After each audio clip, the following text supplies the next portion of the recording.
Hello! How are you guys doing? Good evening, good evening. I see we've got 300-400 of you tuned in. Please let me know where you guys are watching from, what city, what state, what country, what planet. And let's get this show on the road. So we have a lot to cover. I mean, a lot. Okay, we're going to start with...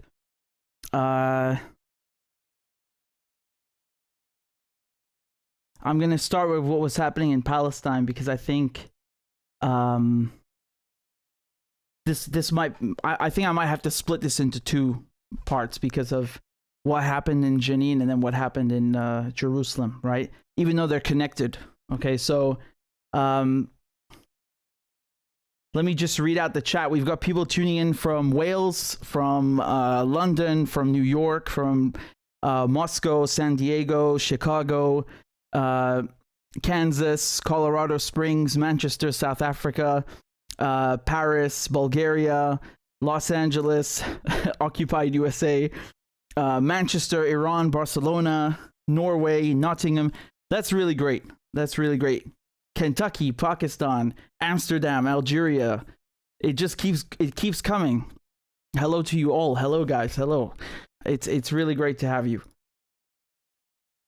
It's really, really great to have you. Okay, so we might as well jump right in. Yeah, we might as well jump right in. This stuff is pretty grim. Yeah, very, very grim. Right.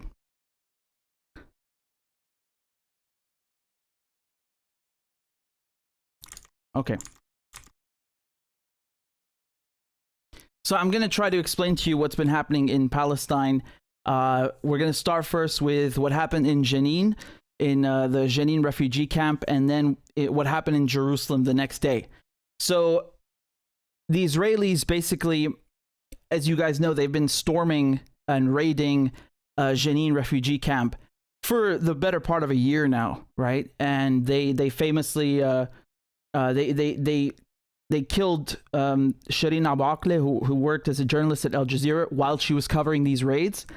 And on January 26th, the Israelis stormed Jenin and killed 9 Palestinians, right? And among them was a 61-year-old woman and a male civilian. I believe he was a teenager. I'm not sure. But here are the dead.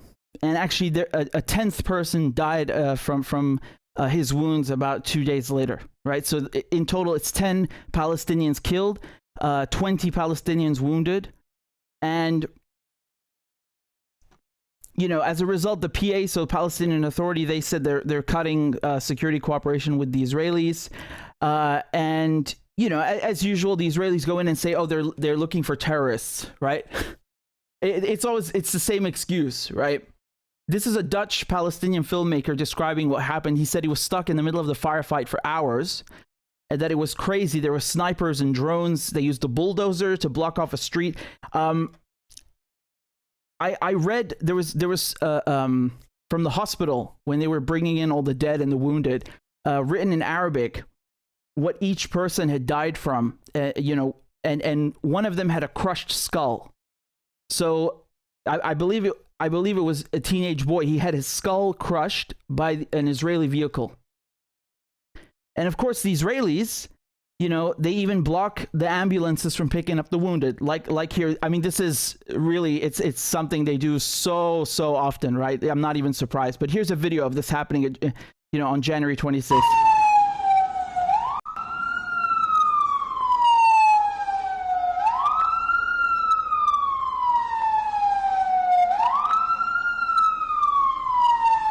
Yeah, business as usual. This is business as usual. So here's, by the way, here's Jenin refugee camp. You can see it's in the West Bank to the north. Yeah, just so you can get an idea. Here, yeah. So this raid on January 26th, highest death toll in a single operation ever recorded by the UN since they began their records in 2005. And you know, it's so disgusting. It's so disgusting. They even fired tear gas at a hospital. I have the video for you here. And then, of course, you know, they try and deny it and say, oh, it's not true. But, you know, the video speaks for itself. ضربوا غاز على المستشفى والاطفال تخنقوا. اطفال تخنقت في المستشفى جنين حكومي. You know, the funny thing is, if you look this up on Google, you're going to find things that like this that happened in Gaza or happened before in the West Bank, because it's happened so often. You'll find the same exact headline, but multiple times, because it's just business as usual, right? Even if there's video evidence, they say, oh, it's not true. And of course, there are no Israeli casualties, right? So they massacre a refugee camp and suffer no casualties, but they're the victims. I want to show you just some scenes very quickly from the funeral processions. Here's some pictures. I mean, this is really big. You have to understand the whole Palestinian nation. They immediately went on general strike. You understand? That's how big it is. Immediately, right? 3 days of mourning, everything. It's horrific, you know, it's horrific, and I just want to give you some more context. This year alone, so it's January 30th, right? January 31st. So it's barely been 4 weeks that we're in 2023, and they've already killed 32 Palestinians. If you look at the year before, 2022, 170 Palestinians killed in these raids, and of course, many of them are civilians, right?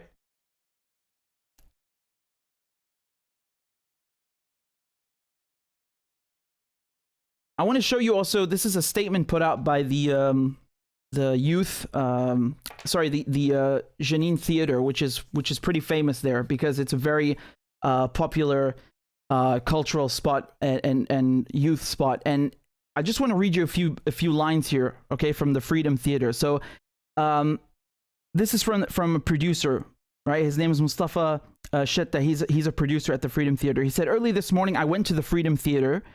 Students passed on their way to school and the laborers to work. We try to start our day as if we are normal humans. Without warning, the merciless Israeli military forces attacked Jenin refugee camp once again to enact their brutal actions of killing, demolition, and arrests. The result was the murder of 9 people from the camp. It's actually 10, right? Including an elderly woman and a 24-year-old boy. Ambulances were prevented from reaching the many others injured, including at least 4 critically wounded. Jenin Youth Center has been destroyed, as has the monument to the martyr Dawood Zubaydi. And once again, the camp's children have had their mental health violated. You know, it's so disgusting because I'm gonna tell you what happened in Jerusalem the next day, and you can see the contrast in how the media talk about this and talk about what happened in Jerusalem, because when the victims are Palestinian, it's like whatever, you know. Oh, it's you know. They don't say it was a massacre. No, it was a raid, and they try to minimize it. You know, they try to like make it seem it's not as bad as it is. So here's what happened the next day in Jerusalem. Okay, 7 Israelis killed and 3 wounded in a shooting in occupied East Jerusalem. So this is Friday, on January 27th, the next day. So the shooter was a 21-year-old Palestinian resident of East Jerusalem. He was shot dead. His name is Khairi Alqam, and he acted alone, right? So this is important. And they tried to frame it as he shot up a synagogue. Like they said, he went to a synagogue where people were praying, and he opened fire there. And it's just not true. This happened in Niv Yaakov, which is an Israeli settlement, an illegal settlement in East Jerusalem. And there happens to be a synagogue on that street. He didn't go into a synagogue and attack Jews because they want to make you think like, oh, you know, all these Palestinians, they're raised from when they're babies to just hate Jews or something. Yeah, this is like this ridiculous, oh, they're all anti-Semites. That's nonsense. That's not what happened, and it's not true. So, and it's very important why you understand we're talking about East Jerusalem and that he acted alone, okay? Because usually they'll say, oh, well, you know, he's with Hamas, or he's with PIJ, or, you know, Islamic Jihad, or he's this and that. And they can't do it this time. So, you know, as a result of this, by the way, just here, as I say, Israeli settlers moved to Neve Yaakov following the occupation of the city by Israel in 1967. Israeli settlements in the West Bank and East Jerusalem are considered illegal under international law. So, you know, when they're saying that he shot civilians, number one, it is illegal for Israeli civilians to be in there in the first place. This is very clear in the Geneva Convention, in the Fourth Geneva Convention. The occupying power, meaning Israel, is forbidden from moving its own population into the territory it controls.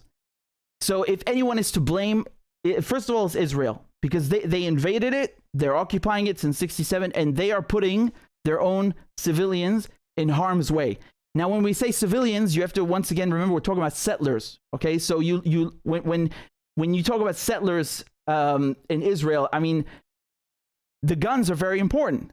They have, you know, easy access to guns, and this is relevant to what happened, because now the you know, Netanyahu is back, and he's put this scumbag Ben Gvir as his minister of security, and as a result of this, they're now trying to make it easier for Israelis to get gun licenses. Okay, so basically turn it into even more of a Wild West.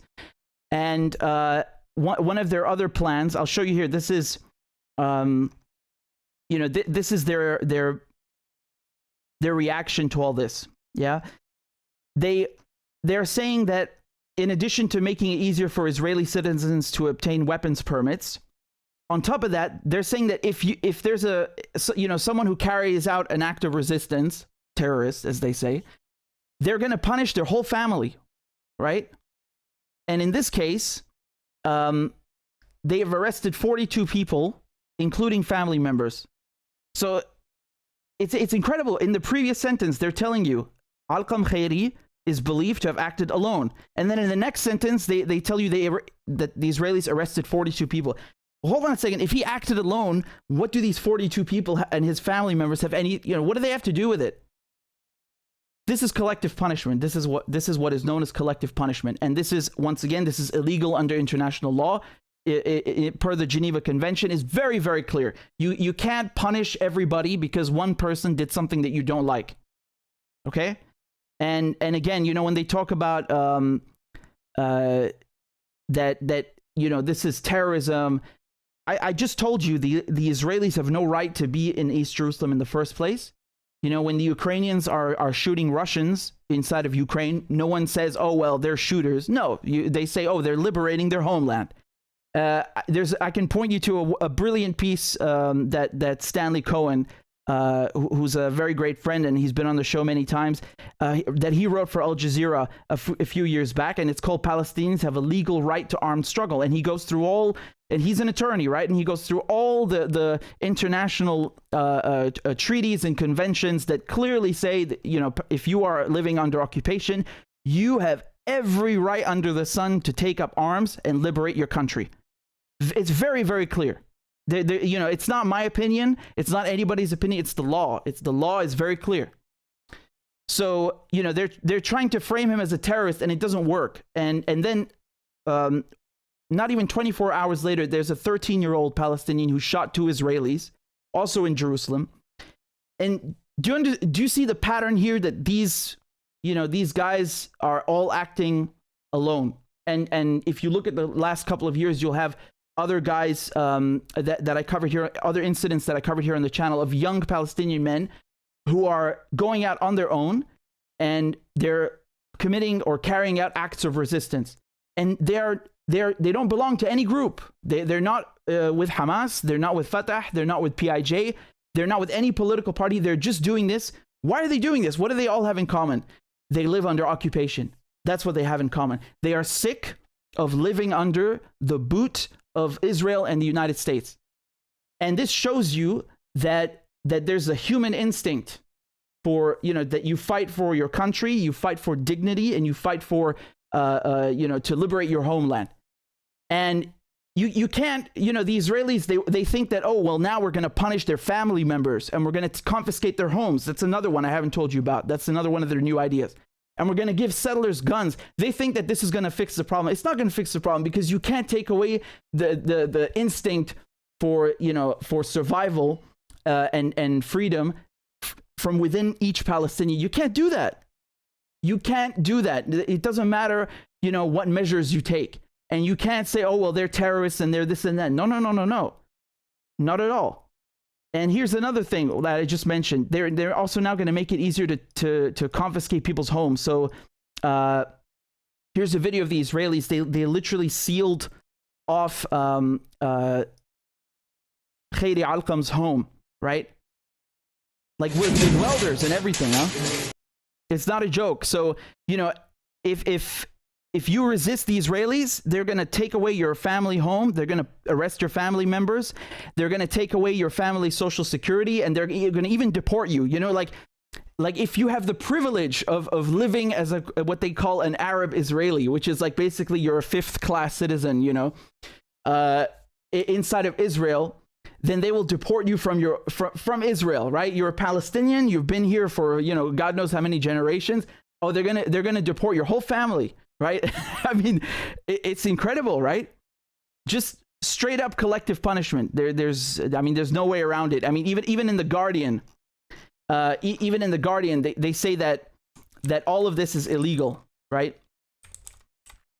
All of these measures are illegal under international law. And again, here we can list them. Stripping family members of attackers of social security and health benefits, making it easier to demolish homes of Palestinians, strengthening settlements. Basically, they're using this as an excuse to build more illegal settlements in the West Bank, which has nothing to do with it. You know, like literally nothing. It's not even in the same place. And here, you know, this is a good example of the difference, right? I told you how just the day before you had 10 Palestinians killed and 20 wounded. You know, they speak so differently in the media and the Western officials, because when Israelis are being killed, oh, it's a horror. But when Palestinians are being killed, well, you know, they must have had a good reason to do it, right? Because those are just terrorists or something. And I want you to grasp the difference here, because, you know, these are young men who are acting on their own. The Israelis are a member of the Israel is a member of the United Nations, right? They say they're the Jewish state, like they claim to speak for all Jews worldwide. So this is a state, right? A so-called state sending its official armed forces into a refugee camp and mowing people down, versus, you know, young men who are acting on their own, who are living under occupation and have the legal right to do this stuff. The difference, I mean, it couldn't be starker. It just couldn't be. Here's Blinken, right? So U.S. Secretary of State, he says, our thoughts are with the Israeli people following the terrorist attack in Jerusalem. No, it's not a terrorist attack. A terrorist attack is something like 9/11. Yeah, a Palestinian resisting in East Jerusalem, which is illegally occupied, against the occupiers, is not terrorism. You can try and call it whatever you want. It's just not. And this is under a strict legal sense, never mind moral sense. But anyway, I'm going to read you his statement. He says that it is particularly tragic on International Holocaust Remembrance Day. Again, this has nothing to do with the Holocaust. This is a pure coincidence, but they want to make it seem like, oh, the Arabs, they just hate Jews for some reason. You know, and he says we condemn this attack, right? So it's very clear language. We condemn this and express our condolences to the victims' families. May their memory be a blessing. Fine. Where's your compassion for the 10 Palestinians who were killed the day before? There's nothing, man. You can go look up his Twitter. There's nothing there. You can go look up the State Department's website. There's nothing there.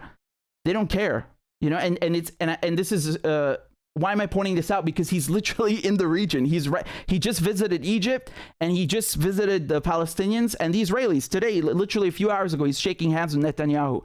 So, you know, it matters, right? It matters. And you can see how, not just with Blinken, but the media in general, they don't accord the same importance to victims. And I want to show you this. This is an interesting clip I literally found an hour ago. This is, so these are two female settler witnesses to the shooting, okay?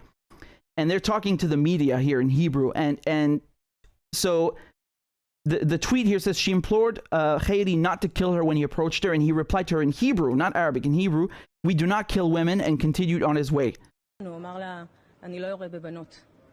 והוא המשיך, באותו רגע הבנתי שהוא בעברית. הוא אמר לה, אני לא יורה בבנות. You know, I can almost understand what she's saying because Hebrew and Arabic are Semitic languages. She said banot, and in Arabic banat is girls or women. So I mean, you know, correct me if I'm wrong, but that's what she said. I saw this also translated in other on other accounts, but I just pulled this one up because the caption was in English. So, you know, I will say one thing though. I think among the 7 settlers, one of them was a woman. There was a married couple. So I don't know, you know, how she got killed, but he didn't kill them. But anyway, I just found this interesting. And I wanted to show you here the reaction from Israeli settlers because, you know, I told you the Israeli cabinet, Netanyahu's cabinet, what they're doing, giving more guns to settlers. You know, 24 hours, within 24 hours after what happened in Jerusalem, you had 144 settler attacks against Palestinians. This is from Washington Post, okay? And they're quoting Wafa, which is a Palestinian news agency. I mean, we're talking about minor rock throwing to much more violent. And I have some pictures for you here. Like they're torching people's cars, right? You have a couple of Palestinians who were shot dead also. So just so you understand, here also, you know, just so you understand that when you know, we talk about Israeli settlers, they do this kind of stuff, right? So in addition to occupying the land, which is illegal, they're also attacking the Palestinians in any way imaginable, and this is happening every goddamn day. But this was particularly egregious because I don't know if you've ever had that many attacks in a single day. So you can see how there's like this extrajudicial punishment of random Palestinians, and you know, then they turn around and say, oh well, it's a democracy, and you know, it's so disconnected from reality. And I want to go back to Khairi. So he's the guy who carried out the operation. Now this is very interesting because apparently his own grandfather was killed by an Israeli settler a few years ago. His grandfather, right? So I want to show you this post over here. So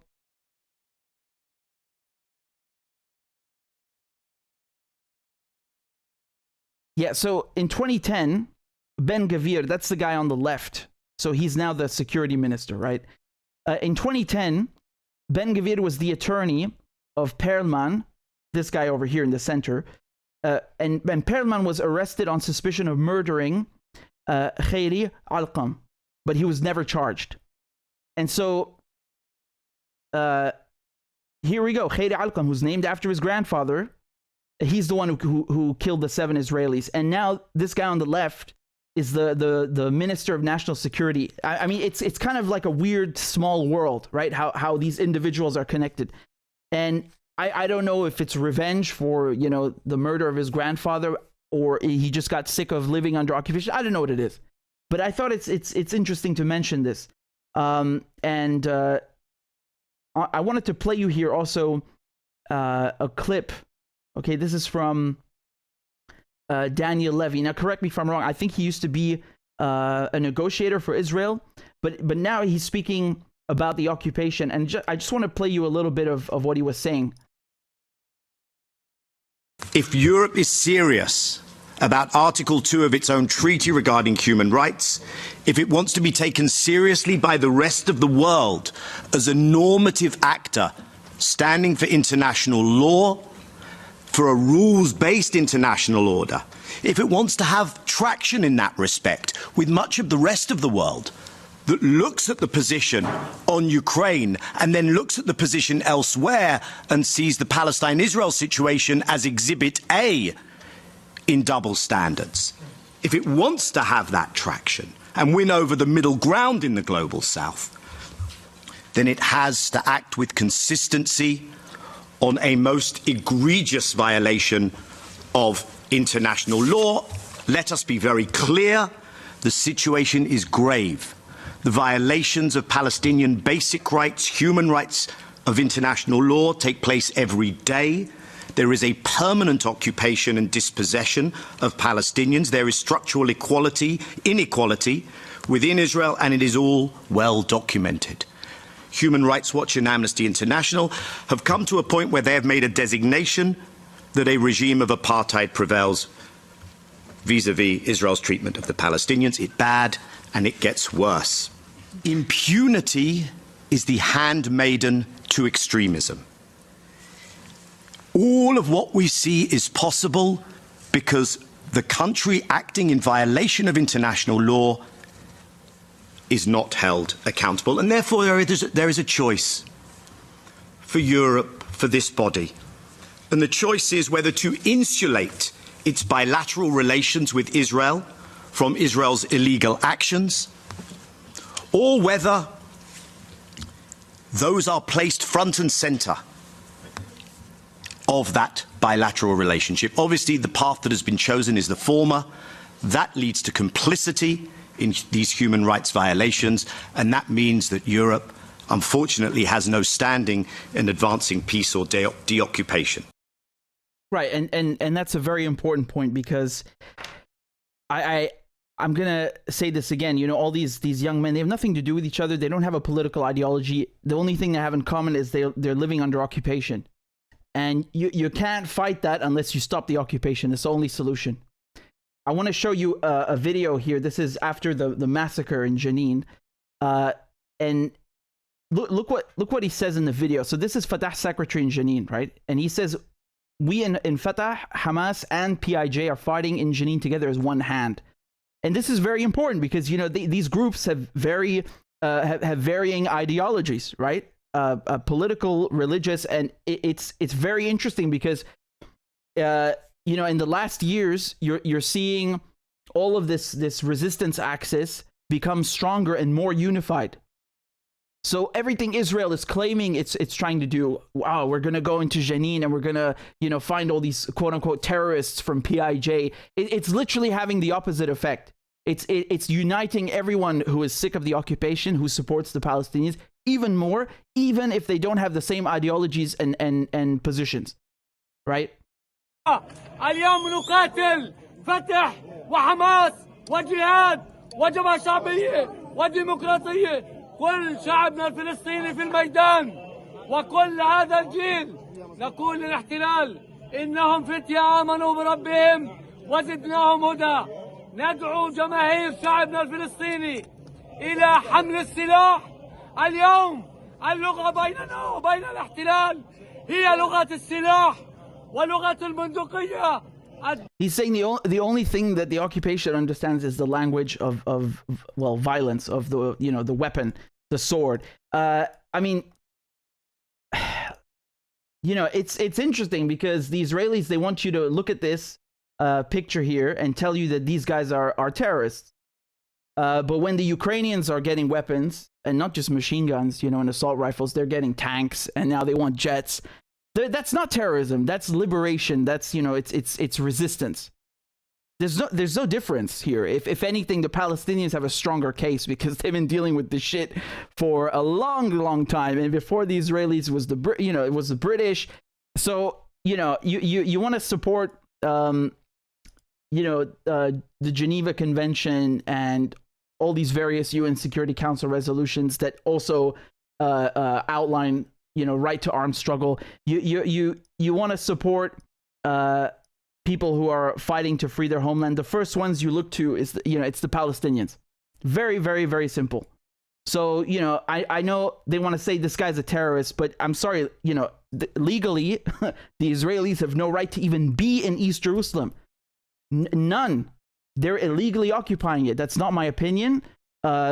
You can go check out UN Resolution 242 and various other resolutions passed by the UN Security Council who said the same thing before I was even born. So you know, and the right to armed struggle and everything. It's very, very clear. It's crystal clear. There's no way around it. The Israelis are the aggressors, and this idea that, oh, we're going to seal off people's homes now and punish their family members is absolutely disgusting. And it shows you how much disregard they have for their quote unquote democracy and international law. Like literally no respect whatsoever, none whatsoever. So that's what's happening. All right, that's what's happening in Jenin. That's what in the West Bank. That's what's happening in Jerusalem. The Israelis are escalating, and they're just killing more and more and more and getting more emboldened.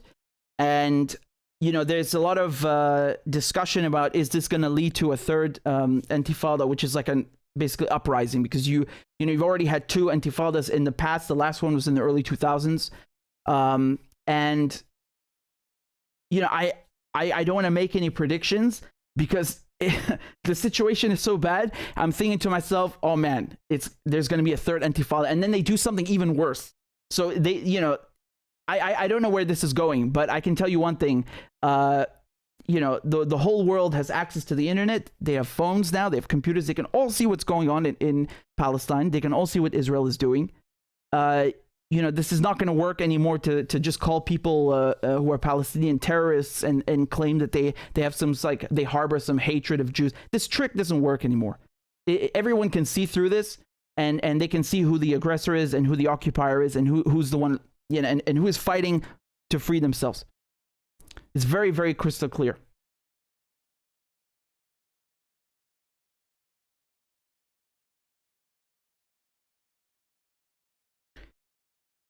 So I see we've got 1,000 people watching.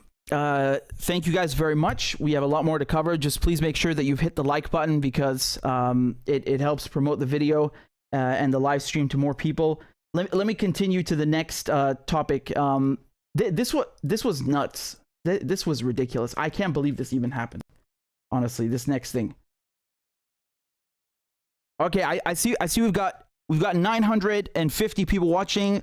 We only have 520 likes. Come on, guys. There it is. There it is. It's climbing now. Make sure you hit the thumbs up, the like button underneath the video.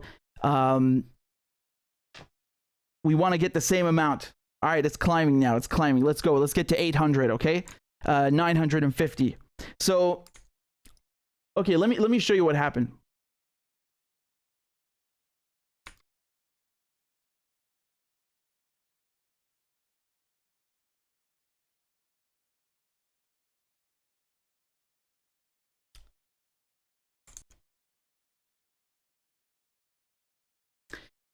So, a few days ago, January 27th was, International Holocaust Remembrance Day. So it's basically the day that Auschwitz concentration camp was liberated, and it was liberated by the Red Army, by the Soviets, who actually liberated most camps. And the Polish had the bright idea of not inviting the Russians. This is the first time this ever happens in history, right? In the last 78 years. And here's the tweet that I wrote. So today marks, meaning January 27th, marks 78 years since the liberation of Auschwitz, and Russia was excluded from the ceremony, right? This is unheard of and very insulting. The Russians, the Soviets were the first to reach Berlin. They inflicted 80% of German casualties, and they lost 27 million of their own people, right? I mean, you can just look at the World War II deaths. It's absolutely staggering, right? Absolutely staggering. So I just want to point you to this article here. This is from Reuters, and they're quoting the director of the Auschwitz Memorial, okay, and what he said the other day. And he said that basically the deaths of people in Ukraine are comparable to the suffering in World War II. And he said that similar sick megalomania, similar lust for power, and similar sounding myths about uniqueness, greatness, and primacy, only written in Russian. Innocent people are dying en masse in Europe again. Look, man, I'm sorry, that's not the same thing at all. What is he saying? Like the Russians are gassing Ukrainians now? What is this? It's just not true. Like, you don't have to like the Russians, but this is just ridiculous comparing this. Look, even here, they tell you very clearly, more than 1.1 million people, most of them Jews, perished in gas chambers at the camp or from starvation, cold, and disease. And remember, you also had political prisoners, you had dissidents, Roma, gypsies, also in the camps. So is Russia doing that now? What is he saying? This is ridiculous. you know, and it's like they're trying to rewrite history. And I pointed this out in another example, a different incident where, you know, they were bringing up the Lend-Lease again. Okay, so Lend-Lease is the United States giving all of these weapons to Ukraine. Again, as the name implies, lend, you know, either lent or on lease. And the last time they did this was in World War II, and they did it for the Soviets and the British. And everywhere you read about it, they left out that the Soviets were the number 2 recipient of the Lend-Lease, like as if they hadn't fought in World War II. It is so, like, it's so childish and insulting. Really, really. This is the response from the Russians. So the Russians said that, this is, again, the foreign ministry spokesperson, said that no matter how our European non-partners contrived in their attempts to rewrite history in a new way, the memory of the Soviet heroes and liberators and horrors of Nazism cannot be erased. And she also talks about how they tried to prevent Russia participating in 2004 because of an exposition they had prepared, and they had called people citizens of the USSR. I mean, that's just, it's just historically correct. I don't know why they have such an issue with that. But anyway, I guess she's basically saying the Polish don't like the Russians. Yeah. That you know, remember when World War II started, it wasn't just the Germans who invaded Poland, it's the Soviets as well. And then they, you know, once Barbarossa started, they I guess they switched sides, so to speak. You remember, of course, the pact, the Ribbentrop Pact that they had. But again, it doesn't change the fact about the camps, right? Like, the Soviets liberated the camps. And I want to show you this quick video I found from you know, Holocaust Remembrance Day. And here's Putin speaking. Let's see what he has to say. Мы с вами встречаемся в преддверии Международного дня памяти жертв Холокоста, героев сопротивления. И позиция нашей страны хорошо известна. Из всех уничтоженных нацистами евреев большинство как раз были гражданами Советского Союза. И это наша общая боль.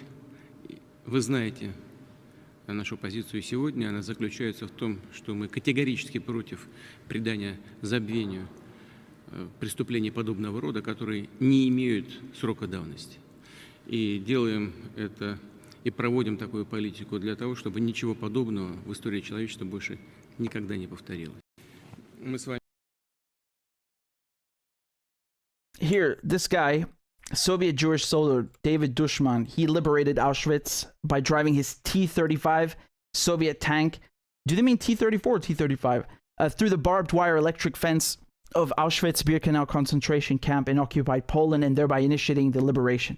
This guy's got quite a few medals, as you can see. Right? He's done his part. Let me just read the rest of this to you.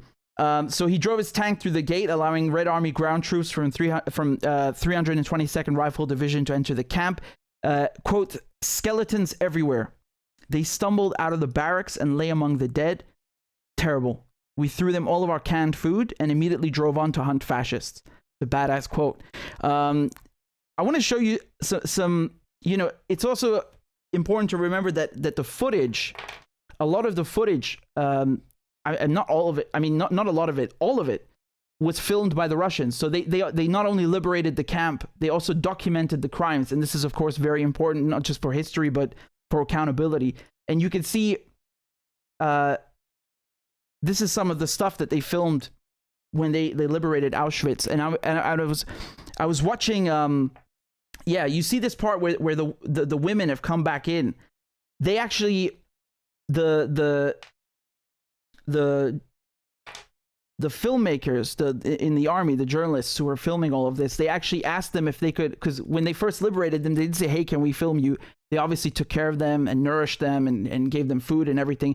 And then afterwards, because there was no electricity, they couldn't even film inside of the barracks or the huts. So they asked them if they could kindly go back in just to have it on tape. and they were kind enough to you know, to muster the energy for this. I mean, it's horrific, right? It's disgusting, and people forget how much the Soviets did. You know, they think it's just the Americans and the British. No, it's not.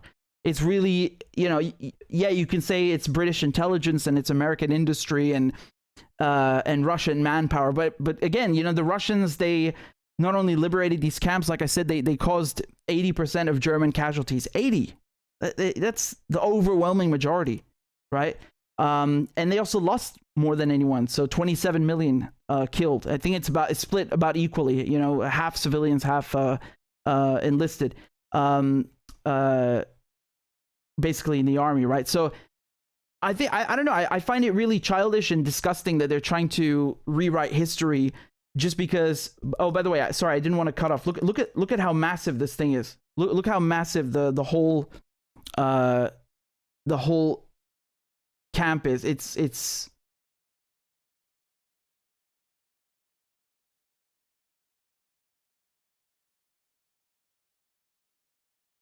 so, you know, I just find this disgusting that they're trying to rewrite history. Let me give you another example. You know, if you don't like what the Americans are doing in Iraq and Afghanistan, when there's a D-Day memorial, do you just not invite the Americans? Of course not. Like that's ridiculous, because those two things have nothing to do with each other, right?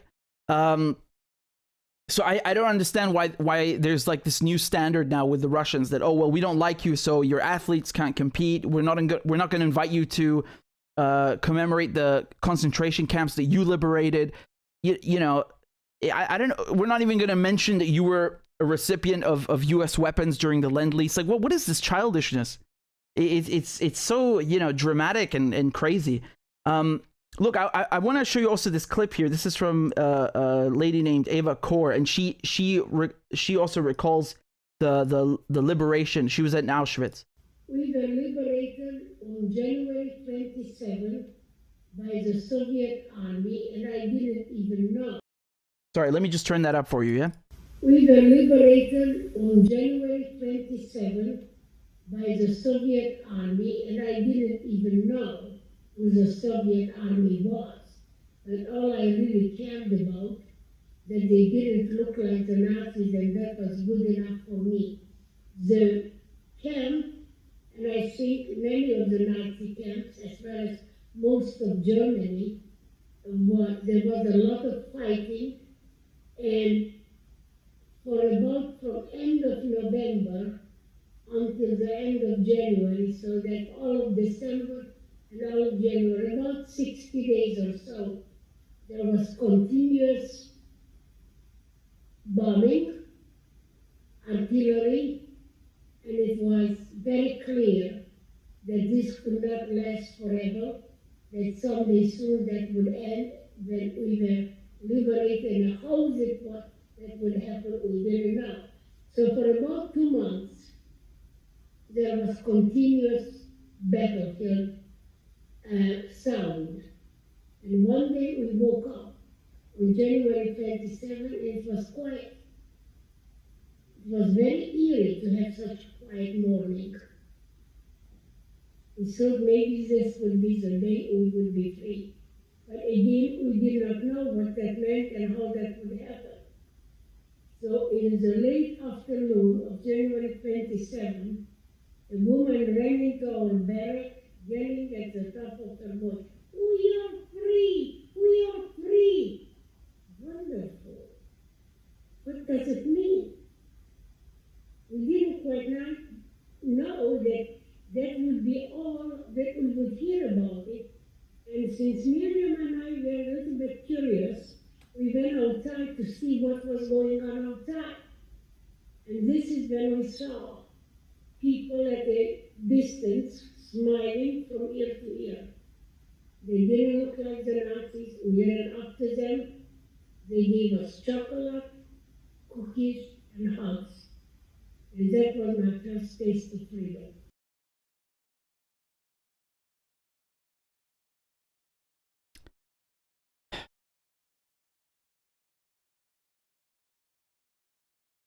We'll leave it at that. We'll leave it at that.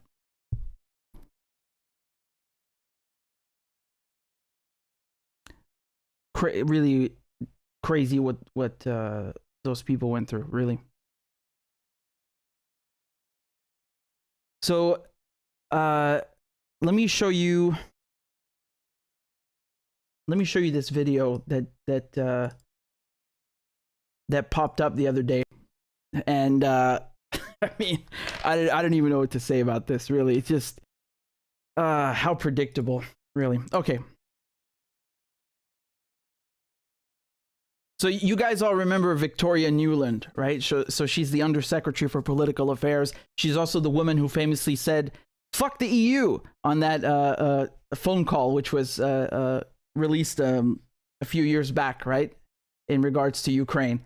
And here she is in front of the Senate, and she's basically, she's gloating, and she's so full of joy that Nord Stream 2, the gas pipeline linking Russia and Germany, has been destroyed, right?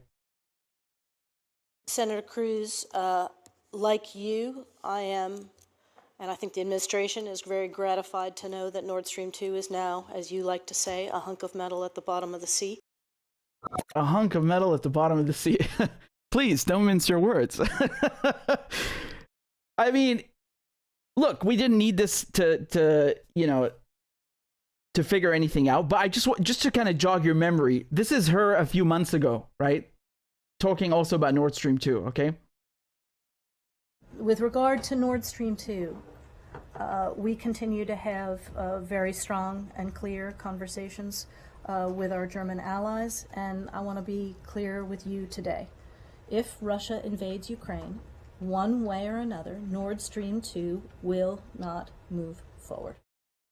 Yeah, well, you blocked Nord Stream 2 before Russia went into Ukraine, so what, you're obviously a liar, because they did that on February 22nd. There were no Russians in Ukraine. And is this something exclusive to Victoria Nuland? No.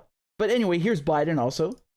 If Russia invades, that means tanks or troops crossing the border of Ukraine again. Then there will be.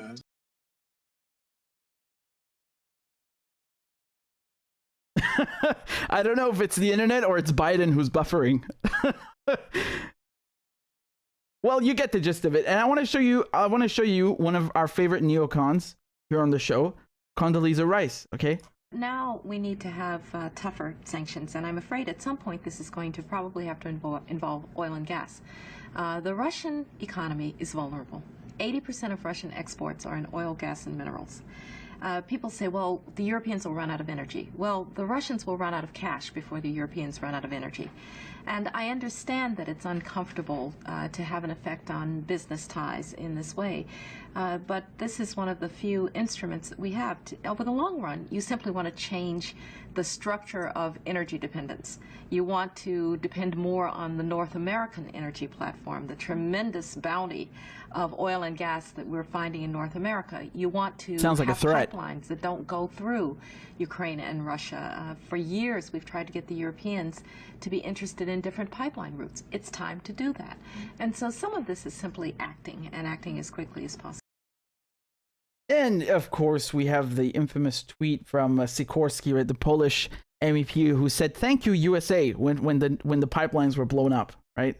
Not really mincing words either. Well, look, man, my point here is to show you have so many different politicians from various eras, right? So Condoleezza Rice was Bush administration, Nuland and Biden were both, with Obama, and now Biden's got his own gig running. So you can see that Republican, Democrat, neocon, neoliberal, it doesn't matter. They all have the same kind of agenda at the end, which is let's destroy the relationship between Russia and Europe. And you have to keep in mind that, after World War II, there's a consensus that, okay, well, to avoid another world war, it's good to have business ties with countries that you considered enemies at one point, because that way you don't have you have an incentive not to destroy the bridges that you've built, literally, with these neighbors, right? So, if Russia is giving Germany gas, it's good for both of them. Germany gets cheap gas, Russia gets money, right? So this incentivizes them to work together. And they were working together, and Nord Stream 2 was fucking done. But then the United States stepped in before Russia invaded Ukraine, like they were saying was a condition, and they blocked Nord Stream 2 anyway, and then they blew it up even after the Russians had turned the tap off, which makes no sense. Again, you know, I'm trying to understand here the logic of the Russians. They were saying, you know, in the media, they're saying, oh my God, the Russians, they're turning off the gas to Europe, and they're trying to weaponize energy. And so obviously that means that they have the means to cut the gas off. And then when the pipelines were blown up, they said, oh, it's the Russians. Well, which one is it, man? Are they turning off the tap, or are they blowing it up? Like, it's both? What were they blowing up? There's nothing going through the fucking pipeline anyway. So you can see this is something that goes back, you know, several decades, that the Americans want to make sure the Russians cannot build bridges with the Europeans, and further ties, you know, business ties, diplomatic ties. They always try to, you know, put a wedge in it. And this is literally what happened. And I, you know, it's like they don't even hide they have no shame. They don't even try to hide their joy at what did you say? Nord Stream 2 becoming a hunk of metal at the bottom of the sea. Yeah, okay. You know, I believe you. Yeah, you're very happy about that. I know before you even said it. I know you're very happy. And just keep these videos in mind, you know, when you hear something like, oh, this was Putin who did this, and no, it fucking wasn't. There are very few countries who have the means and the incentive and who are telling you to your face, we don't like this pipeline, who could carry out such an operation. The one at the top of the list is the United States, and I think in second place you'd have the UK. And again, you remember that they were training in this area. They were doing exercises with underwater drones, right? With underwater unmanned underwater vehicles, UUV, as opposed to UAVs in the sky. So that was the U.S. Navy, the Royal Navy. You can all look this up. You know, we went through this together. This is literally on the Royal Navy's website, that they were doing exercises in the areas where Nord Stream and Nord Stream 2 pass. And another thing I would add is that, you know, the Germans, the Swedes, the Danes, they're all supposed to be investigating this. Have you heard anything for the last months? Because I haven't heard anything at all. Nothing. It's like they don't want to conclude whatever investigation or so-called investigation they're doing. They're just not interested, right? Because it's embarrassing and they can't do anything about it. So, yeah, you know, I think this is one of the biggest infrastructure attacks in history, truly.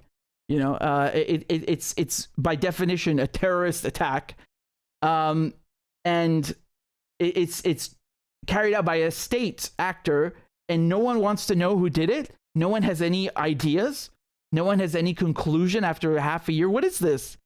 What it's not incompetence. It's unwillingness, right? Unwillingness to point out, you know, this uncomfortable truth. And you can go look at any politician you like in the United States, and you're going to find them all saying the same thing about Nord Stream 2. These are just a few examples. These are just a few examples, right?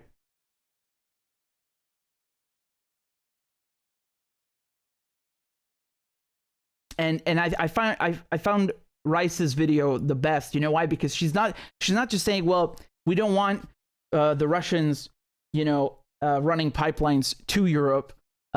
She says on top of it, you want to buy our shit, which is what is happening right now. Everyone is turning to the U.S. As a possible, you know, source of LNG. And you know, that's what I love about neocons. They're so fucking, you know, like shameless, just straight to your face. She's so funny, man. She's really funny. You know, she's like a salesman. You want to depend on the American model, you know, where we have freedom gas and all this stuff.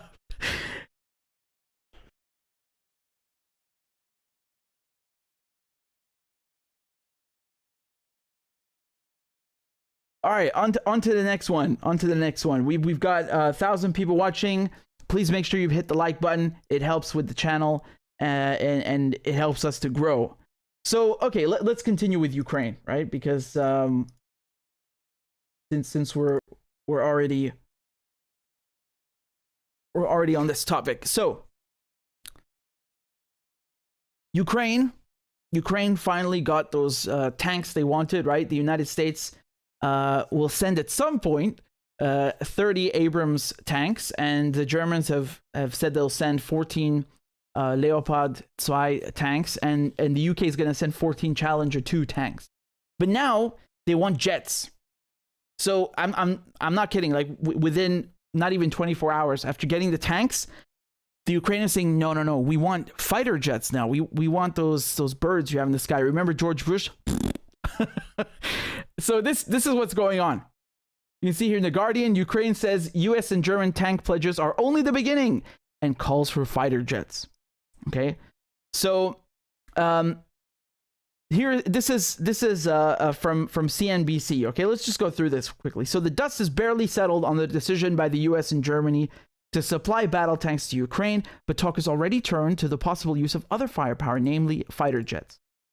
So here's they're quoting Zelensky. I'm just going to try and show you the clip, right? And let's see what he has to say. Дякую за це рішення. Дякую особисто пану президенту Байдену. Дякую Конгресу, кожній американській родині за відчутну силу американського глобального лідерства. Я дякую всім нашим союзникам за готовність передати нам сучасні і дуже потрібні танки. Все це доводить найважливіший факт для світу зараз. Факт, що свобода тільки міцніше. І те, як об'єднано ми всі працюємо для посилення свободи, для захисту України і Європи. Це історичні досягнення лідерів, які і працюють зараз. Ключове тепер швидкість та обсяг. Швидкість тренування наших військових. Швидкість постачання танків в Україну. Обсяг танкової підтримки.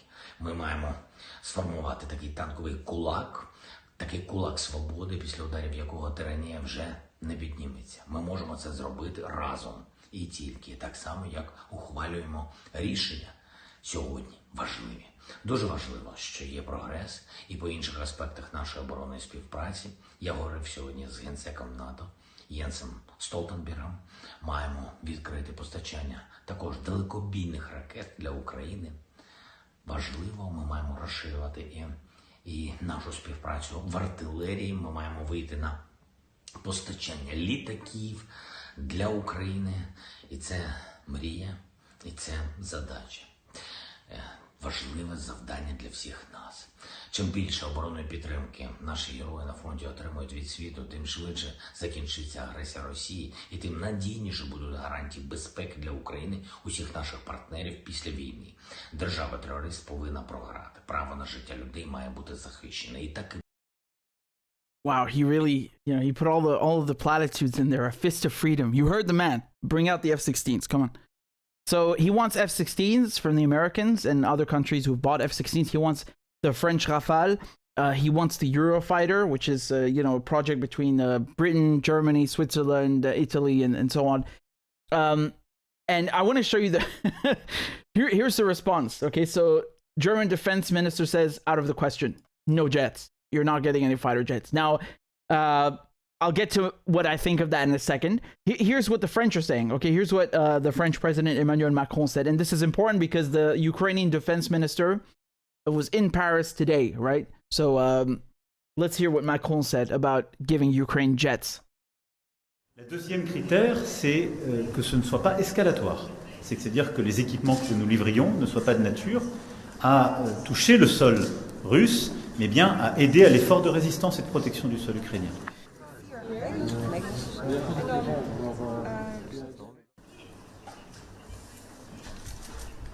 Er is helemaal geen sprake nu van leveranties van F-16's aan Oekraïne. Er is helemaal geen sprake van. Geen verzoeken, geen taboes. Maar het zou echt wel een hele grote volgende stap zijn als het ooit zover komt.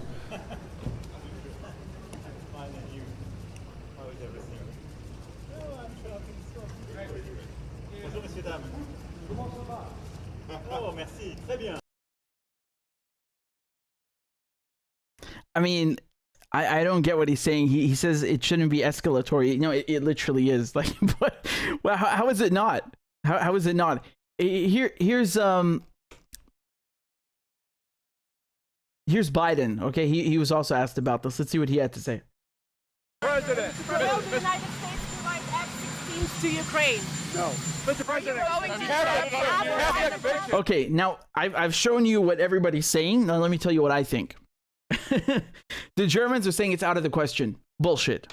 It's not. Because when you asked the Germans to send helmets last year, they said that was out of the question, right? And then with artillery, they said that was out of the question. And then when it came to the tanks, they said that was also out of the question. And what, lo and behold, they're sending German tanks. So it's out of the question for now. For the time being, it's out of the question. But, if you just, you put a little pressure on Schultz, a tiny fart, he's going to roll over and give you those F-16s. So if I were Zelensky, I'd go for Schultz first, okay? Go do your thing. He's going to give you the jets, right? Maybe. This is also interesting in Politico. They're talking about how there's a bunch of, because you saw Biden, right? But they're saying inside the Pentagon, there's a contingent of military officials that are pushing for this delivery of F-16 fighter jets to Ukraine. Yeah, I mean, okay, this isn't exactly breaking news. I'm sure you had people pushing for that from day one. In you could point at any country in the West and find people who are, in support of that. I just want to show you something that's really funny because, last time when we were talking about the tanks, I went live immediately. So I went live before Biden even had a chance to on video announce the delivery. So let me just play you the clip, and then I want to explain something to you because I think you're going to find this quite funny. Okay, so this is when he said okay to the tanks. We're showing the strength and we'll never falter. But look, the idea that we're going to send in offensive equipment and have planes and tanks and trains. Keep in mind, this is before, huh? You look at how he changed his opinion, right? This is before and after sending the tanks. American pilots and American crews. Just understand, and don't kid yourself, no matter what you all say. That's called World War III. Today, I'm announcing that the United States will be sending 31 Abrams tanks to Ukraine, the equivalent of 1 Ukrainian battalion. Secretary Austin has recommended this step because it will enhance the Ukraine's capacity to defend its territory and achieve its strategic objectives. No, Secretary Austin announced that because he has friends who work at the tank factory. That's why. So listen, when the Germans sent the Leopard 2 tanks to Ukraine, their condition was that the United States also sent the M1A2 Abrams, okay? Well, it turns out that they duped the Germans. And you can see this is in the Washington Post. They're talking about how Biden had a sit down with his Secretary of State, with Blinken, and then Jake Sullivan, National Security Advisor. So all three of them are in the Oval Office and they're trying to hash this out and call Schultz and get him to send tanks. And he says, no. He says, I want you to send tanks as well. And then they'd say, okay, we'll get back to you. And then they're trying to figure out a way to get Germany to send the tanks. And you know what their solution is? This is their solution. So Blinken suggests a possible workaround, according to the Washington Post. What if they, the United States, announced a commitment to supply M1 Abrams, but at some future point, as part of Kiev's quote-unquote long-term needs in a war that might go on for years? So let me translate what this means. They basically tricked the Germans. They said, yeah, we'll send tanks sometime. Like that was the little asterisk that nobody paid attention to. Some point in the future they'll send the tanks, right? This is so typical. This is like, unless it's in writing, and even then you can't be sure, but unless it's in fucking writing that they're going to send the tanks tomorrow morning and they're going to be in beige color and they're going to come from this factory off of this line and be driven by this, these soldiers, it's just not happening. They'll always find a way to wiggle out of contracts and assurances and, commitments. It's so typical. I can't believe I didn't see this coming. Shame on me. It's so funny, man. This is exactly what the United States does. Typical bullshit, right? We'll send the tanks, sometime.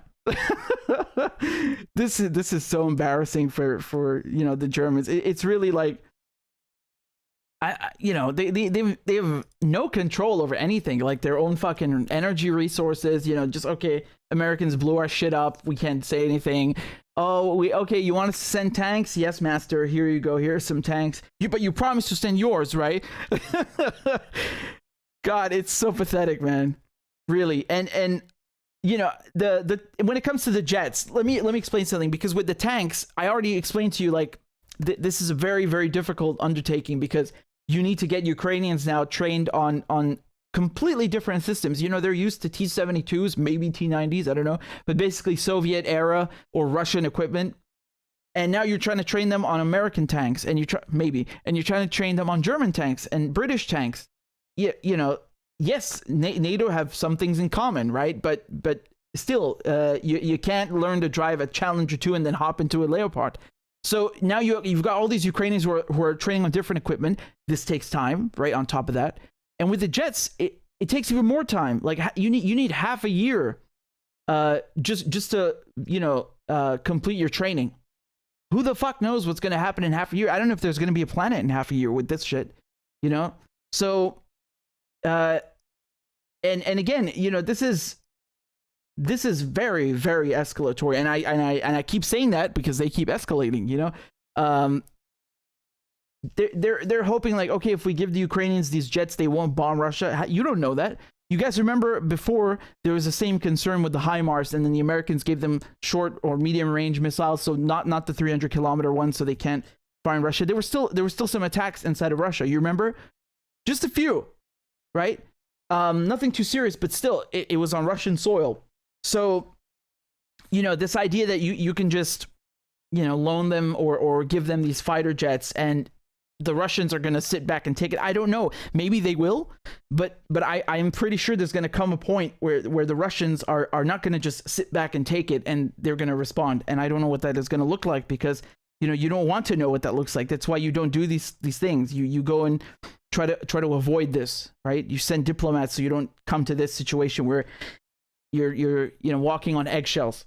This is not good. I'm sorry. Like, you know, you can say whatever you want, but this is a NATO versus Russia thing.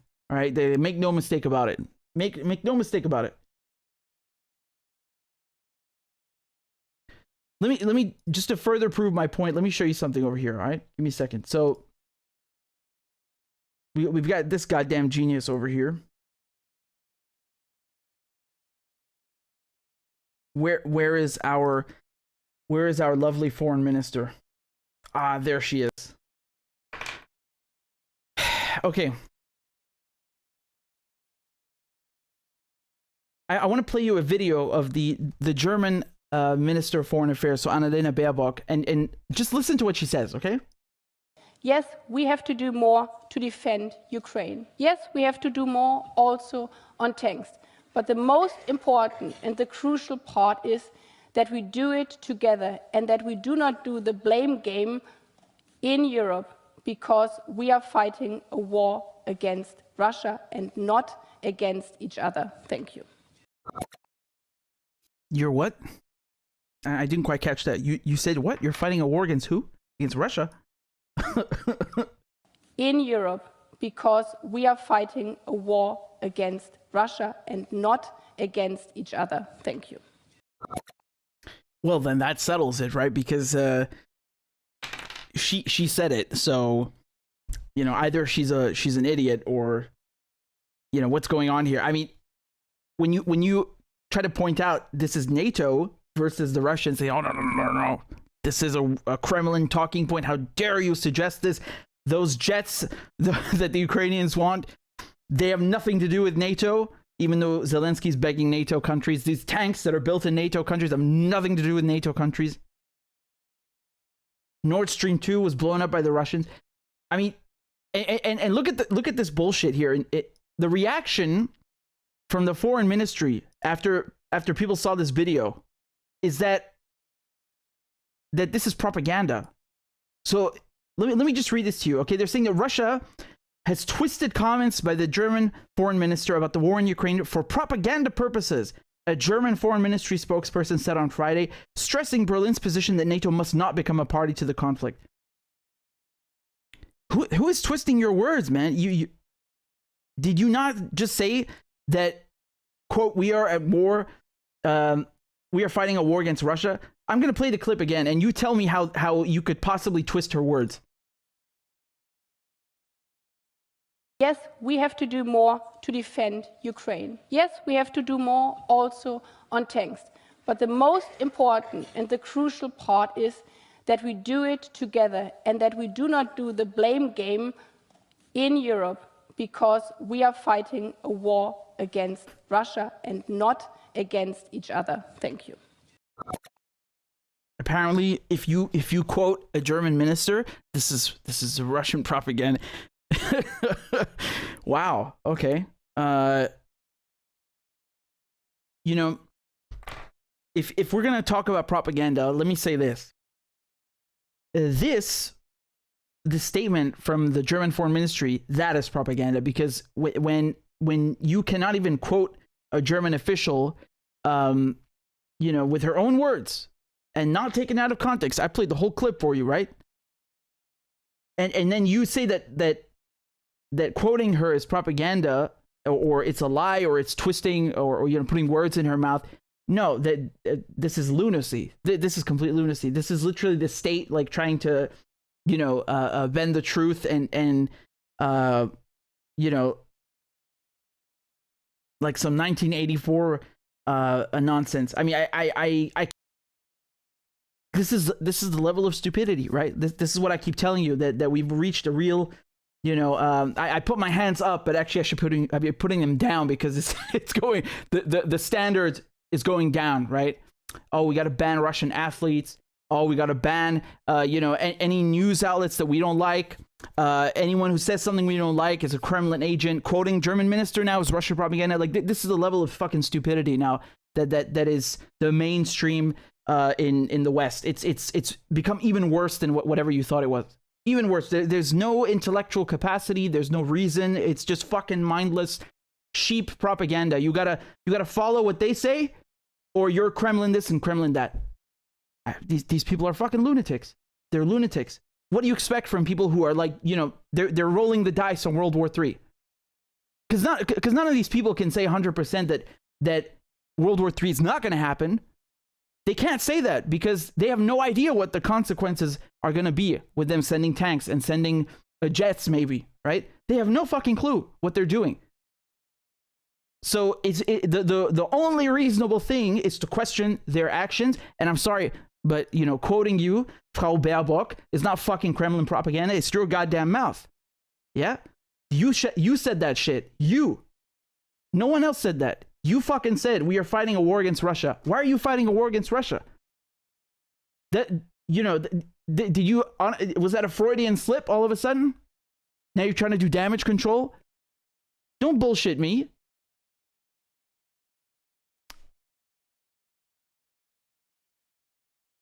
They're just mad because she let it slip. That's it. That's it. Remember this. And Victoria Nuland, oh, we're happy that you know, Nord Stream 2 is a hunk of metal at the bottom of the sea. These people are crazy. They're destructive, and they have no, you know, sense of you know, they have no tact. They have no sense of reason. They have no, you know, urge to do any diplomacy. She's the fucking foreign minister. She's the top diplomat.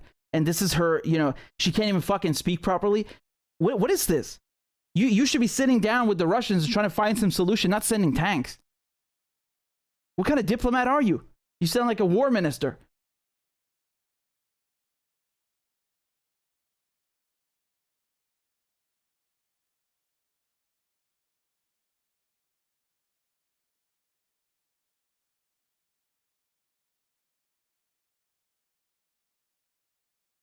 Let me show you what let's go to the next topic. So this is, I think it's related to Ukraine. Yeah, right? So this is very interesting.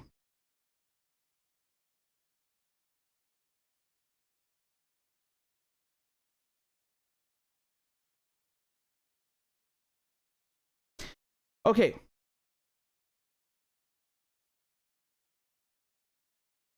So I want to go through these two events with you guys that are related to Iran. So the first thing that happened is there was a a drone strike, an attack on an Iranian Ministry of Defense facility, and the other event is there was an attack on food trucks that were coming in from Iran through Iraq to Syria.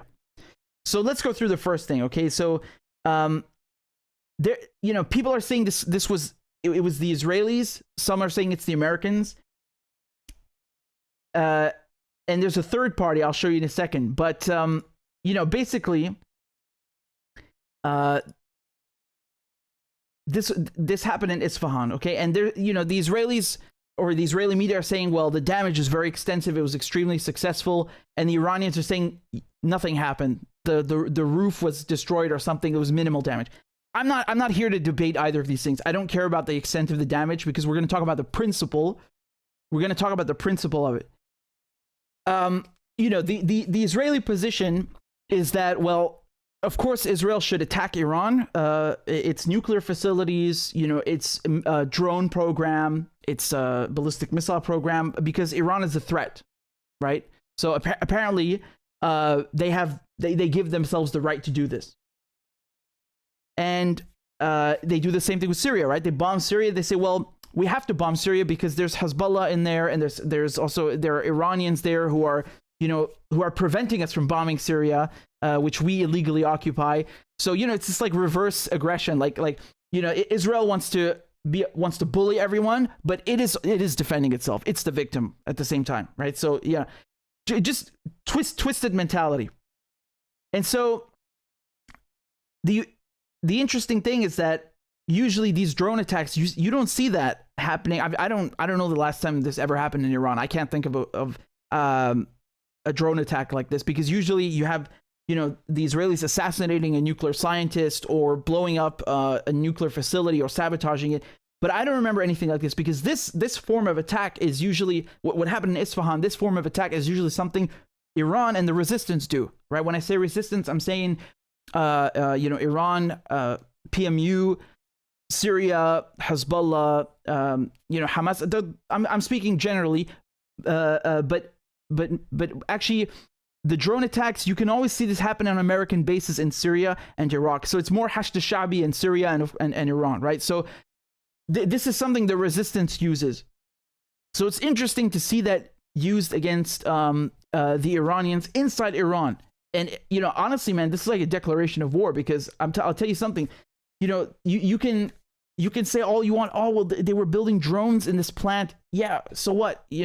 Imagine if the Iranians, they went and bombed some munitions factory inside of the United States or some Israeli munitions factory. They fucking they declare war in response and start they go nuts, right? They would never tolerate this. So why is Israel allowed to do this? I forget their reasoning. They want to claim it's self-defense. They don't offer any case. They don't make a case at the UN. They don't say anything. They just bomb and shut up, right? And then they let the media justify it for them. So this is like an act of war, first of all. The other thing I want to tell you is that the Ukrainians are also saying they have something to do with this, apparently. And you can see this all over the place. Because the Zelensky, so he's the Ukrainian president, his advisor, look what he wrote on Twitter, okay? He was mocking what happened. He said that, so again, this is just, barely 24 hours ago. This is January 29th. He's saying that war logic is inexorable and murderous. Yeah, okay, blah, blah, blah. So he's basically saying that there's panic in the Russian Federation. And then he says, explosive night in Iran, drone and missile production, oil refineries. Ukraine did warn you, right? So what does that mean? Ukraine did warn you. So is he saying Ukraine has something to do with it? Because remember, Iran is providing the Russians with drones to use in Ukraine. Okay, and people were laughing and saying, oh, well, they must be really crappy because Russia doesn't have the means to build any of its own. It has to turn to Iran. And now they're not fucking laughing anymore, because turns out those drones are very, very good. So what is he saying here? Is he implying that Ukraine did it or got someone to hit that drone plant or this MOD, Ministry of Defense facility for them? Because let me explain what this means. If this is okay, right? If it's okay for Ukraine to go and bomb Iran for helping Russia, well, you're opening a can of worms now, because you're basically saying, well, then Russia is justified to bomb Germany or bomb the UK or bomb the United States or bomb any country that's helping Ukraine. Like that's his mentality here, right? That's his logic. If you help my enemy, then you become my enemy, right? And I'm going to attack you. Again, I'm not saying that Ukraine had something to do with it. I don't know. Maybe he's just gloating and he's just running his mouth on Twitter. Yeah, whatever. But I'm just saying that rationalizing this is it opens a can of worms, because when you start doing these things, the rest of the world is going to look at that and say, well, you know what? Why don't we do that, right? Why don't we copy you, since you're creating this Wild West? Again, like I said, it opens a can of worms. And at the same time, there was this attack, as I told you, on the Syria-Iraq border. Okay, so this was also reportedly Israel. Again, the Israelis, they don't bother commenting, but basically they blew up some food trucks, and I mean, well done, right? Well done, because they did the same thing. I remember in Latakia, in the port there, and we went through the pictures. It was like 3-in-1 Nescafe coffee, and basically just like powder coffee in a bunch of containers. And I don't really care for the justification, because whether it's actually food or it's weapons, so what? It's none of your business. Look at the French, look at the Dutch, look at the Polish, look at the British, the Americans, everyone, the Germans, they're all giving weapons to Ukraine, and that's fine, right? So why is it not okay for Iran to give Syria weapons? Why aren't they allowed to do that? Why not? Syria is occupied by Israel. Why is Syria not allowed to get weapons from Iran? Because NATO is doing that with Ukraine, right? Where's the difference? And Syria's been occupied for way longer. So once again, if you want to argue who has a stronger case, it's Syria, without a doubt. The Palestinians, same thing. They have a very, very strong case for people to send them weapons, right? Like under your own logic. And actually, it's not just a question of NATO's logic. It's very clear in international law. They have a right to armed struggle. So, why is it okay for the Israelis and the Americans to constantly bomb Iran for helping the resistance, but it's okay for them to give weapons to Ukraine? Like you see how disgusting the hypocrisy is. And even when they bomb, these are refrigerated trucks that they bombed, right? So, I'm trying to understand the military value or the strategic value of bombing refrigerated trucks. I guess it makes sense if your strategy is to, just make Syrians starve, which is kind of like, it's par for the course, because remember, the Israelis, 1/3 of their drinking water comes from Syria, from the Golan Heights, which they're illegally occupying. So they don't mind stealing water from Syria.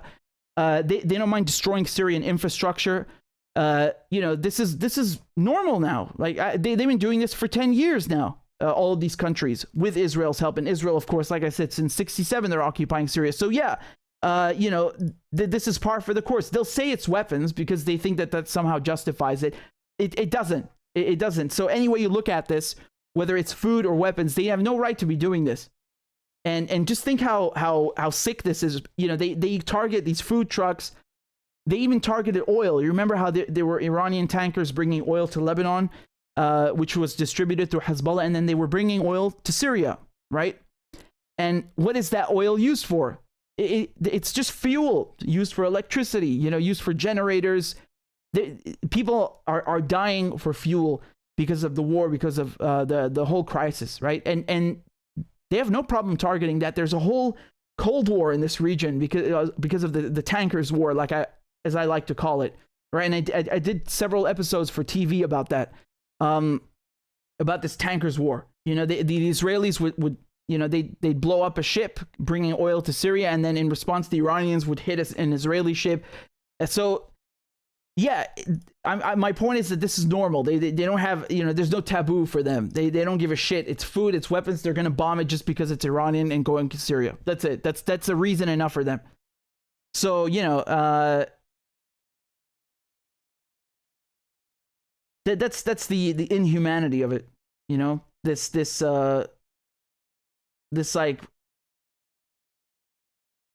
like they have no problem just messing with people's food and their infrastructure. Yeah, whatever. They always have a justification for it, apparently.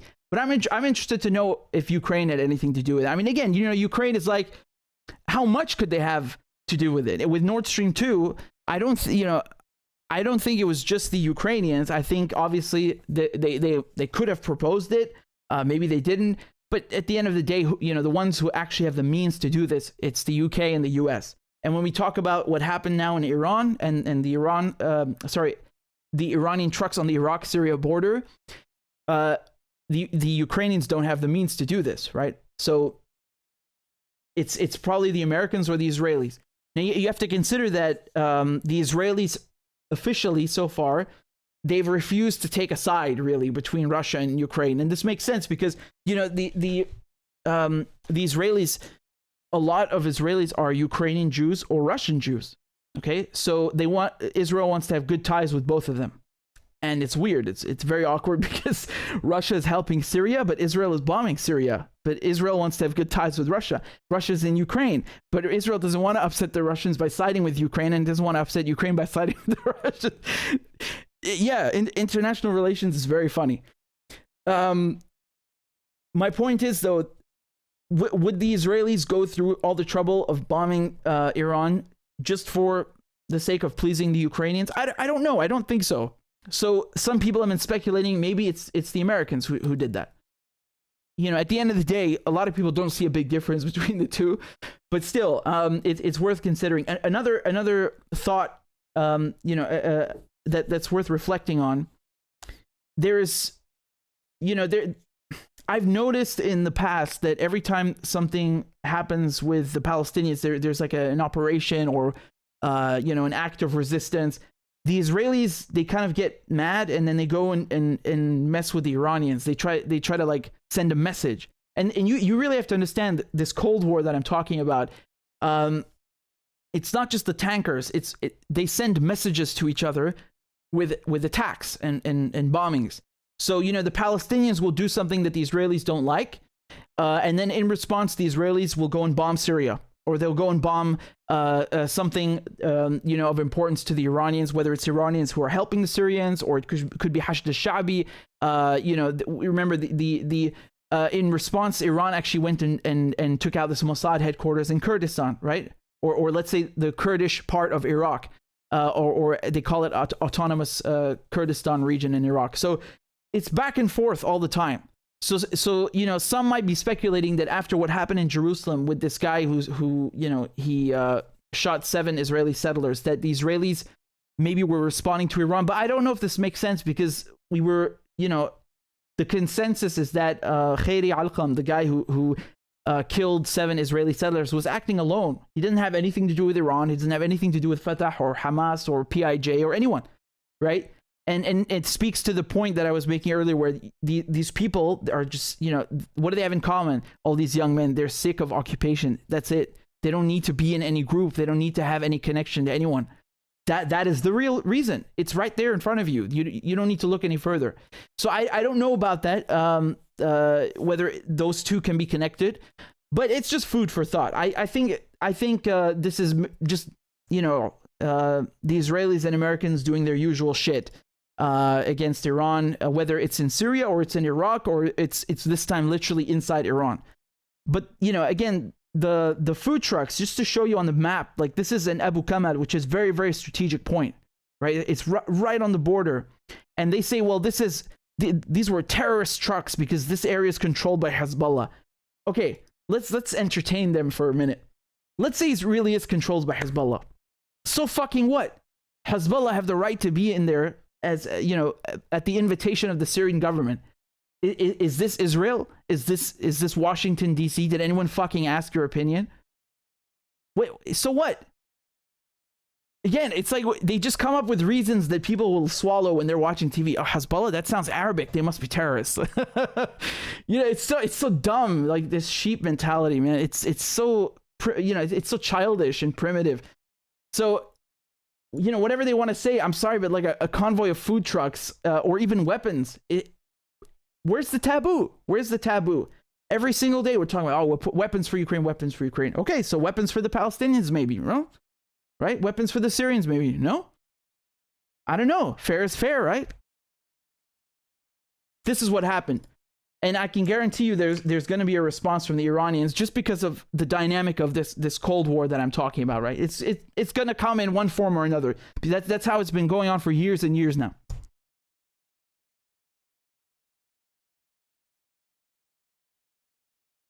I mean, I should specify though I meant the resistance. I know a lot of people like to say, well, it's you have these these hands in Iran that are controlling everyone else. No, it doesn't work like that. There's no leader inside this resistance. It's as varied as Venezuela to Hezbollah to Syria, Yemen. If you look at it from a religious point of view or political point of view, all these entities have nothing to do with each other. They have nothing in common except they have a will to to fight for the global south and to kick out invaders, colonizers, and to fight against sanctions. That's the only thing you have in common, right? So when I say the resistance, of course, I'm not talking about Venezuela in this case. I mean more, Hashd al-Shabi, so PMU, or Syria, or, Hezbollah, Hamas, Iran. I'm talking obviously about the Levant and Middle East in this sense, because they want to they want you to think like it's some entity that's controlled by Tehran. It's just not. It doesn't work that way. Maybe NATO works that way, right? Where the United States tells other people what to do. This is not the same. This is not NATO. Let me show you something else, which is fucking amazing. This is very interesting.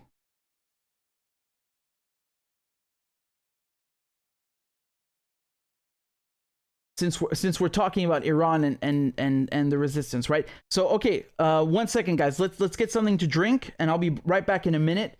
So don't go anywhere, and I'm gonna put on the next segment and get it ready. All right.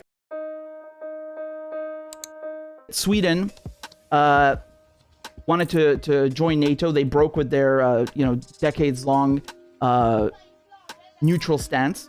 Turkey was one of the only countries, I think, along with Hungary, that was saying, we're not going to let you in, because you need to have consensus, right? You need all the members in NATO to say, okay, you can join. Their bid has kind of been in limbo because Turkey wanted to, extract several concessions. It was very clear that they really want to join NATO in Sweden, and they were doing everything they could to appease the Turks. And then this moron comes in front of the Turkish embassy and burns the Quran. I understand that in their point of view, this is freedom of expression, and you're in Sweden, you can do whatever you like. But you have to remember that if you're trying to get Turkey support, maybe wait until after you've gotten it. I mean, this is just dumb from a diplomatic level. They're doing everything to appease Turkey, and then because of one idiot, they let this go to waste. The Germans and the Americans have decided that it would be a good idea to send Ukraine tanks. German tanks against the Russian. Man, I'm perplexed by this.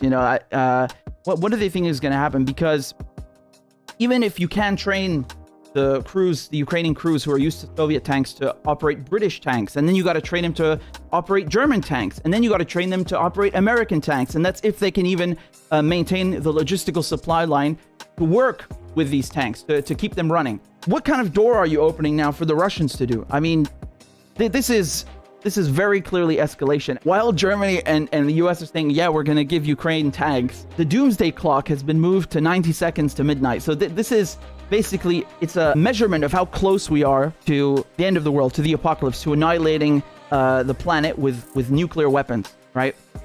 And this is the closest it's ever been to midnight, okay? Midnight representing the end.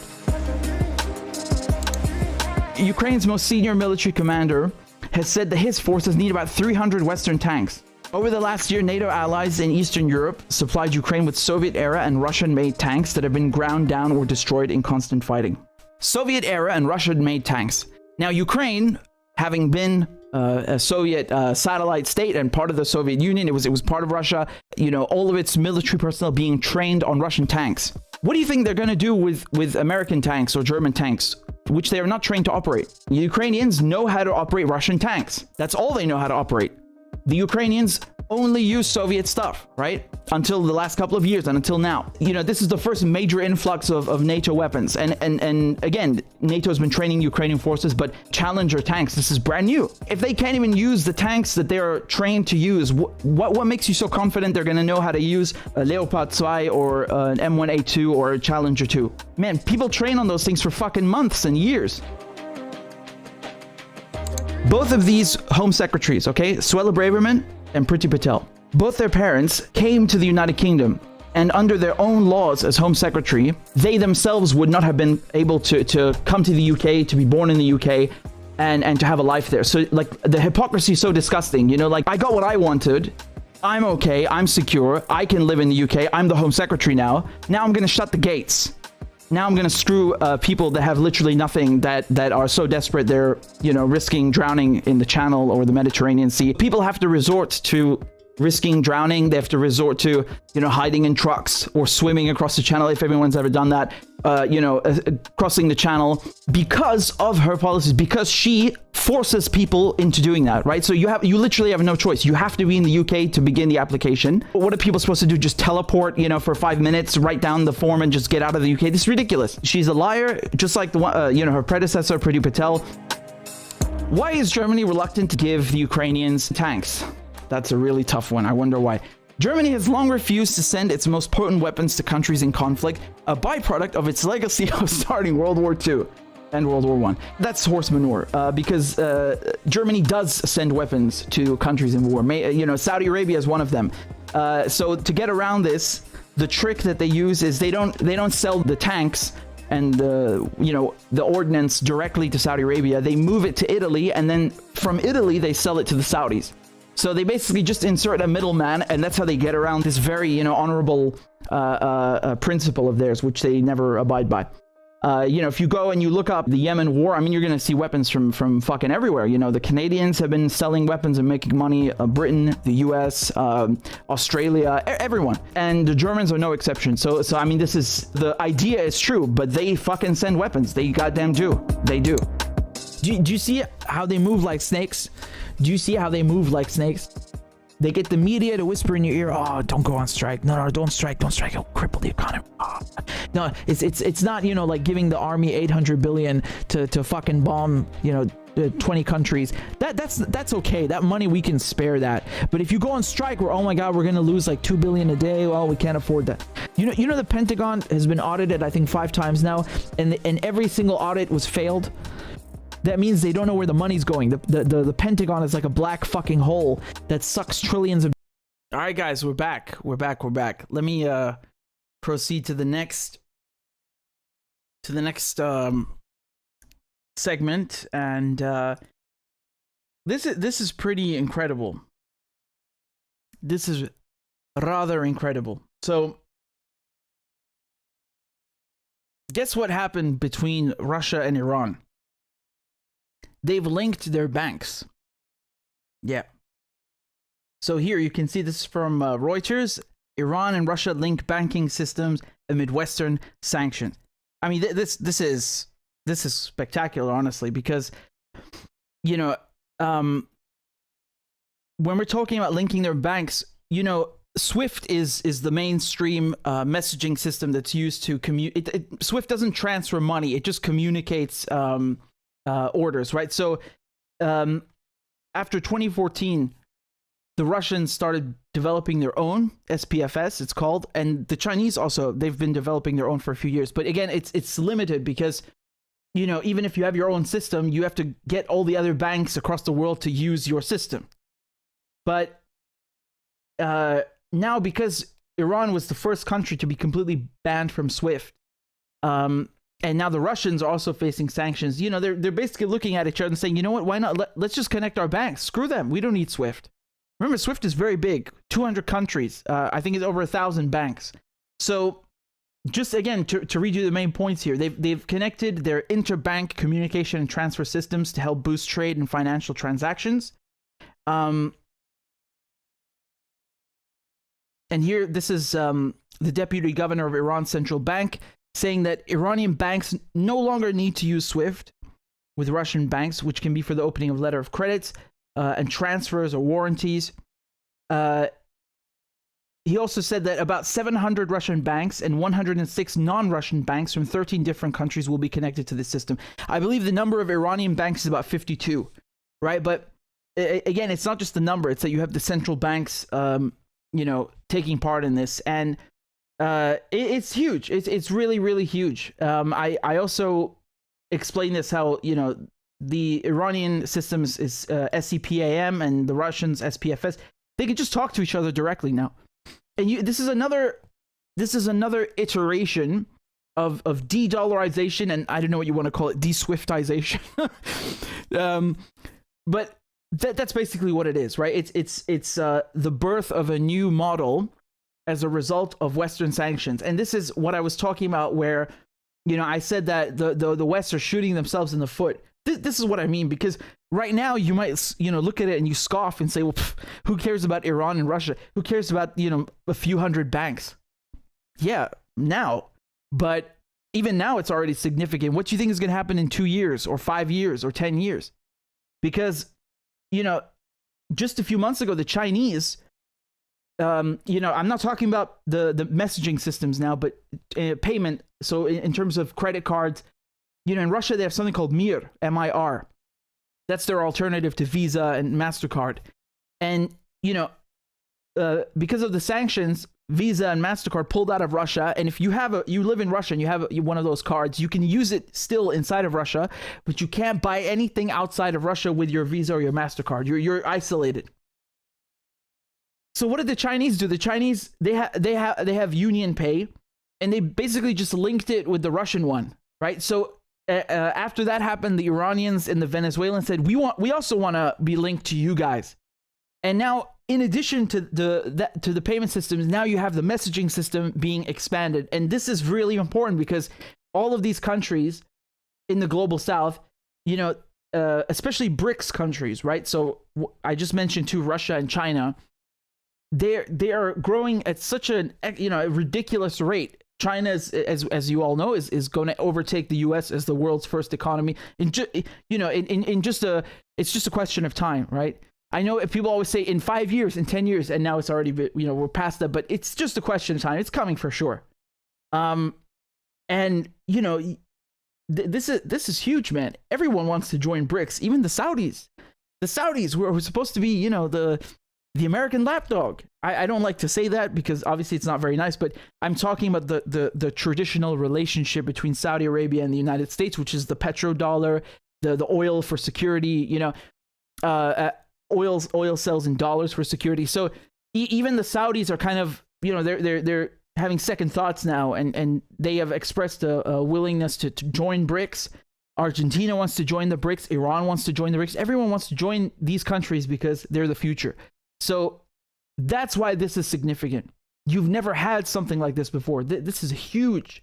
And I know they're not going to make, you know, they're not going to put this on CNN's top stories, even though they should, because this is something that is going to impact, you know, the future of not just the global south, but, you know, the West, because right now it's very easy for the United States to weaponize the dollar and weaponize SWIFT.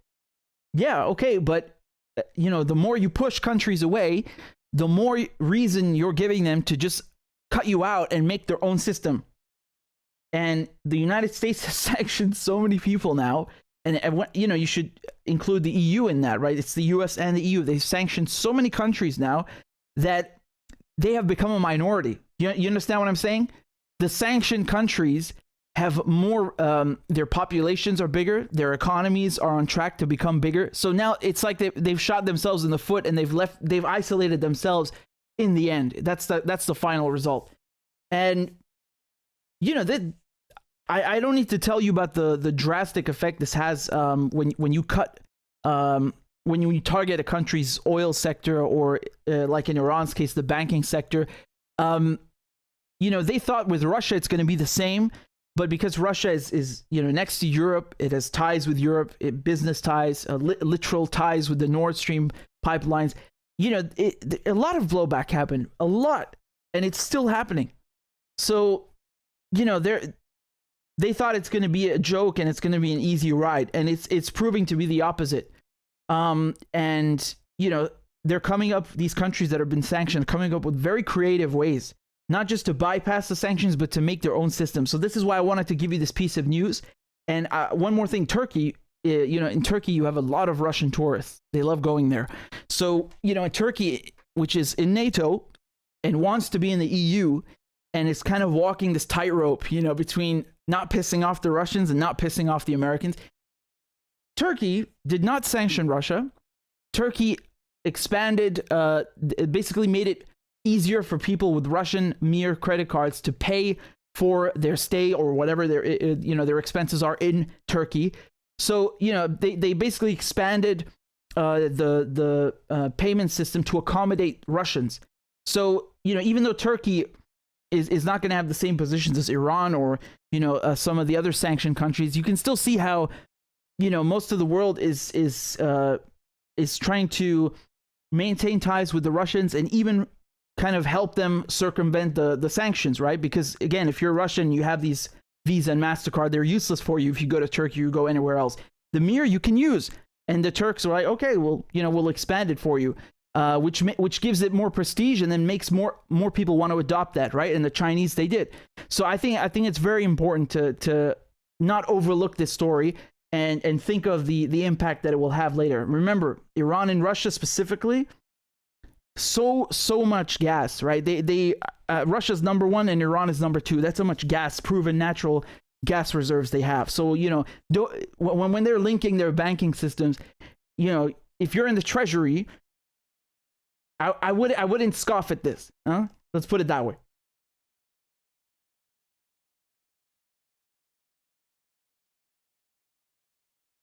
Let me show you something with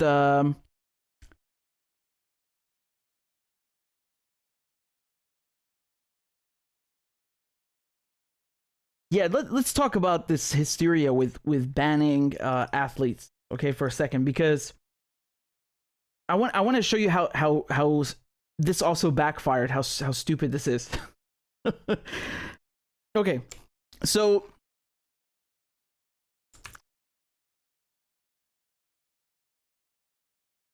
as I'm sure you guys all know, it's all the rage now to, you know, ban Russian athletes, Belarusian athletes. Remember, we just had the FIFA World Cup, one of the best World Cups in history. It was absolutely amazing.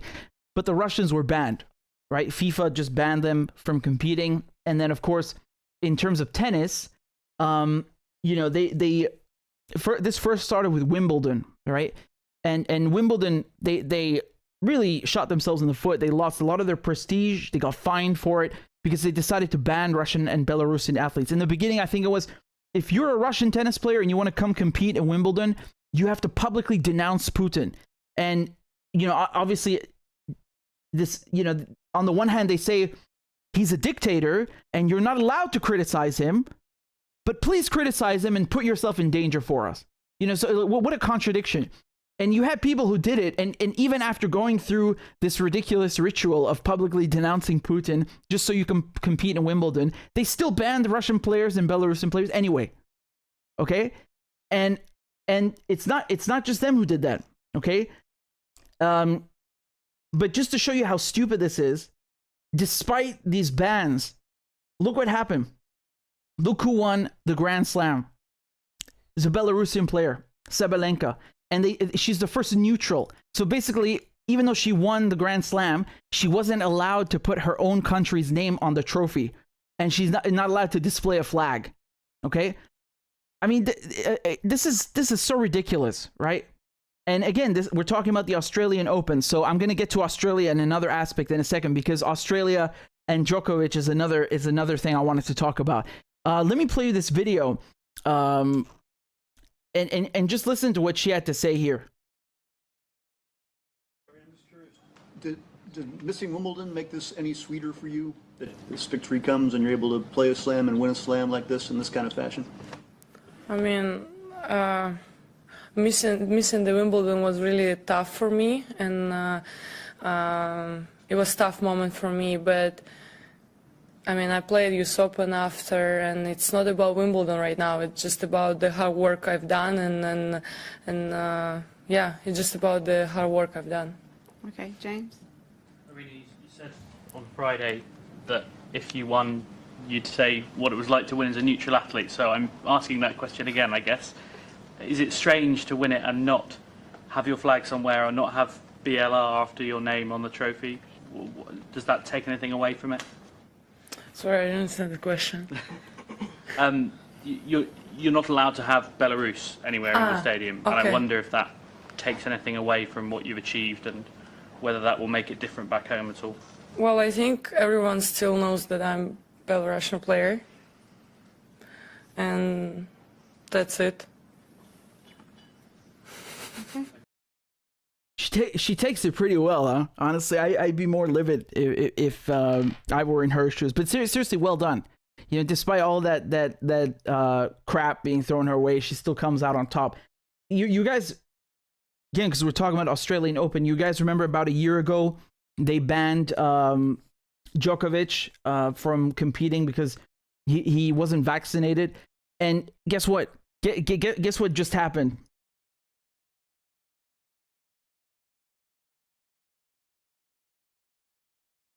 Damn it, I had his victory speech somewhere. I had his victory speech lined up somewhere. But he also just came out on top, right? He also just he went back to Australia a year after being forbidden from competing there. And just, he just killed it in the men's final. So it just shows you how silly it is when they try to get rid of these players, because they make them jump through hoops. And honestly, I mean, respect to them, because I don't recall her ever saying that she supports Putin or something, but they still made her remove her flag. I don't remember Djokovic ever saying he's anti-vax, but they still, they made him go through some legal kangaroo court a process and then kicked him out of the country anyway. So even despite all of this drama going on, they still managed to come out on top. I think it's incredible, and it makes such a mockery of these ridiculous rules that Wimbledon come out with, or Australia come out with, because they talk about not politicizing sport, and then when it suits them, they're more than happy to politicize sport, right? Yeah, look here at the men's final, right, in the Australian Open. I mean, just look at this, right? They're basically making an issue out of Djokovic's father now, right? Like, so I don't know. The Ukrainian ambassador is saying that his father should be banned because of some Russian flag incident. I don't even know if this is his father really, but he was like filmed outside with people holding a Russian flag. You know why? Because they banned Russian flags. So what was the result of that? People were holding Russian flags outside. And what did you expect? What did you expect, man? Also, what does his father have to do with it? Like, his I don't understand this. If that's the rule that they made for the Open, his father is not competing in the Open. He's outside. Is he not allowed to hold a Russian flag or outside the tournament? Like, this is so petty. And Zelensky's now going around and he's saying that he wants the International Olympic Committee, so IOC, to ban Russian players and Belarusian players. And he's mad because they won't do it. Okay, so this is January 27th. They said, the IOC said that it favors officially neutral teams from Russia and Belarus. So that's, again, the same thing with Sabdienka, that basically when you go to compete, you're not allowed to have a Russian flag next to your name or a Belarusian flag. You have to compete as neutral. And Zelensky's not happy. He wants Russian and Belarusian players to be barred completely. They're not allowed to come at all, neutral or otherwise, right? He wants to exclude them entirely. Okay, so again, I don't I don't understand what this accomplishes. You know, go worry about getting jets or tanks or something. You know, what the fuck is banning tennis players gonna get you? This is so childish and dumb. And here, let me show you the difference. This is from Olympic Council of Asia. They are inviting Russian players from Russia and Belarus to take part in the Asian Games. Wait, hold on a second. When was this from? Yeah, they postponed it probably because of the pandemic. That's why it said 2022. So yeah, anyway, this was posted literally a few days ago, and they are accepting Russian and Belarusian players because they're not on, you know, the same nonsense as you know, Zelensky. And let me just put it this way: if you're gonna start banning athletes because you don't like what their countries do, this is never gonna end, right? Then you have to apply this standard to you know, American players, British players, French players, German players. Just ban everyone, yeah? Because this is not only stupid, it's not being applied consistently. It's just hypocritical, and it doesn't make any sense.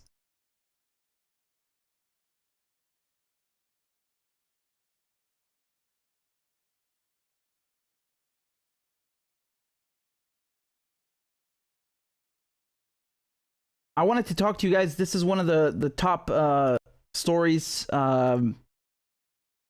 Really, you know, this really made me sad. This is really awful. So, in Memphis, there's a young man, Tyree Nichols, who was beaten to death by the police. Okay, and it was caught on tape. I think 2 of the police had their body cameras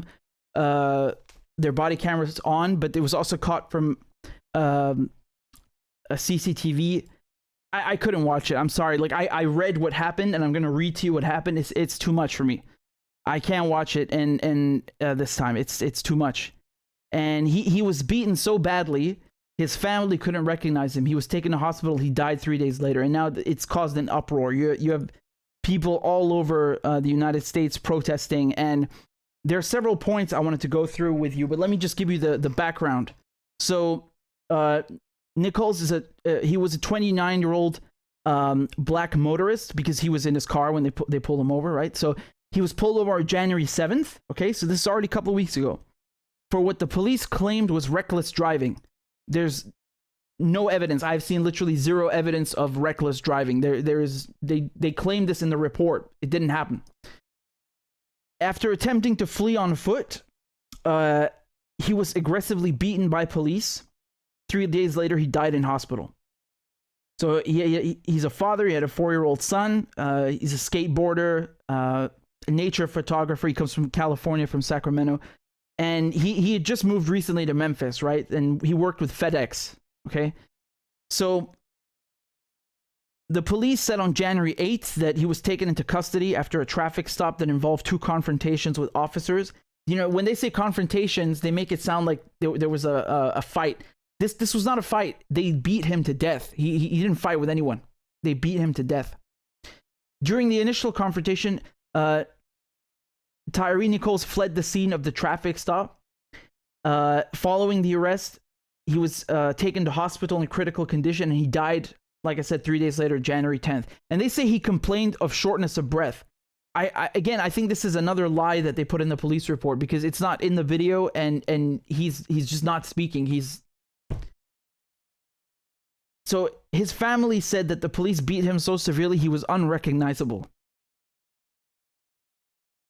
In the videos, the police are seen dragging Nichols from his car and shouting profanities throughout the confrontation. An officer tries to deploy a taser at Nichols and then begins to chase him on foot. And Nichols says, "I'm just trying to get home." Later, officers are seen repeatedly kicking, punching, and using a baton to strike Nichols as he lies on the ground. At one point, he's heard yelling, "Mom." Lawyers say that this happened within 100 yards of the family's home. Ben Crump, who's the family attorney, compared the footage to the 91 Los Angeles police beating of Rodney King, another black motorist. So, of course, I'm sure many of you know Rodney King. that caused the LA riots, and it's again, I'm not going to play the video for you because it's really too much. If you want to go, they don't even let me play them. I when last year and the year before, when George Floyd, Jacob Blake, I played all of those, and they always tried to censor the video on YouTube. So it's really bad. So several points I wanted to go through with you. These are the police who killed him. So these are 5 Memphis police officers, right? And they were fired. And here you can see that they work in the Scorpion unit. So Scorpion was a street crimes operation to restore peace in our in our neighborhoods. So this unit was disbanded. It was a 50-person team, and they after this they completely disbanded it. And the 5 officers, here are their names that I've highlighted. They were fired, then taken into custody. They all face charges of second-degree murder, aggravated assault, aggravated kidnapping, official misconduct, and official oppression. 4 of the 5 posted bail and were released from custody by Friday morning. Their lawyers said that they will plead not guilty. So it's really, I couldn't help but notice the debate around the race, because a lot of people saying, well, they're black, right? So they are black police and they killed a black man. So how does this, relate to the conversation about Black Lives Matter and, reforming the police or abolishing the police? And this is a very important point. But I think that some people are being very disingenuous, because they're saying that, well, because the cops who killed him were black, this means that there was no racism involved. I mean, I don't know how you come to that conclusion, because, just listen, when you work in an institution like that, where they're profiling black men, young black men, and they have a bias against them, even if you're black, you're wearing the same uniform, and you can internalize these biases. I'm just going to play you this clip. I think that Mehdi Hassan did a great job on this, and listen to what he had to say. But data shows us that black people in the US are approximately 3 times more likely to be killed by police in comparison to their white counterparts. And number 3, one study in 2020 even found that being killed by police is now the 6th leading cause of death for young black men living in America, just after cancer. It's not about individual cops. It's about the police, about police departments that have a problem with institutional racism in this country, which isn't surprising given the history of the police in this country, which goes all the way back to the early 18th century slave patrols, as multiple scholars and historians have repeatedly pointed out. Look, if police departments are targeting black communities and you are part of the police, you are going to be targeting black communities, regardless of your own skin color. The issue here, as plenty of people have pointed out, is not black versus white, it's blue versus the rest of us. Which is why this whole reform nonsense from Democrats is so tiring and so dishonest. You can't reform this stuff with body cameras or diversifying the police, as we just saw in Memphis. That doesn't solve the problem either. Now, Democrats, of course, want to run away from talk of abolishing the police or even defunding the police. That's way too radical, way too out there. But consider this. The Memphis Police Department's response to all this controversy and camera footage on Saturday was to announce that it was disbanding the specialized police unit whose officers inflicted that brutal assault on Tyree Nichols, the so-called Scorpion unit. Yeah, they defunded and abolished it. So, I think there's some very, very good points to be made here, because, this idea that, okay, well, because they're black, they don't, they don't embody or represent any sort of institutional racism or bias against black communities. I mean, that's ridiculous. I can give you some historical examples if you like. If you go back and look at, World War II, you had a British division inside the SS, a British division of the SS. There weren't too many, and I think it was a couple dozen soldiers. It still existed. You had a Muslim division in the SS.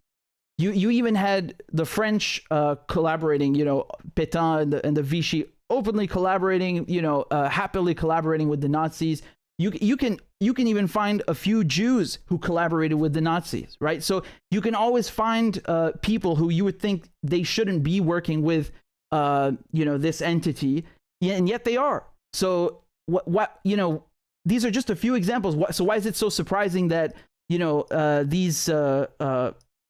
these police over here don't represent and don't internalize this bias against black communities? You don't know that, and there are tons of historical examples where you have minorities who are working with an entity or a power that actually has a lot against them, and yet they're still there doing it. So there's a lot of historical precedent for this, and I'm going to read you a quote from Tyre Nichols' mother. She said, "We're not worried about the race of the police officer. We're worried about the conduct of the police officers." And I think this is the most important point, because actually it's kind of ironic, because the fact that they're black kind of further proves the point that there's a big problem with police in America. They're excessively violent. I don't know if this is most of them, but it's too much of them, right? Like even one of these incidents, whether it's George Floyd or Tyre Nichols, is too much. This is fucking disgusting. Like, I don't know how you can justify this, and try to change the subject and it's not it shouldn't happen. If they're purple or they're green or black or white is really irrelevant, because they are police. They are abusing their authority and their role as a public servant to kill people, in such a brutal, disgusting way. This is horrific.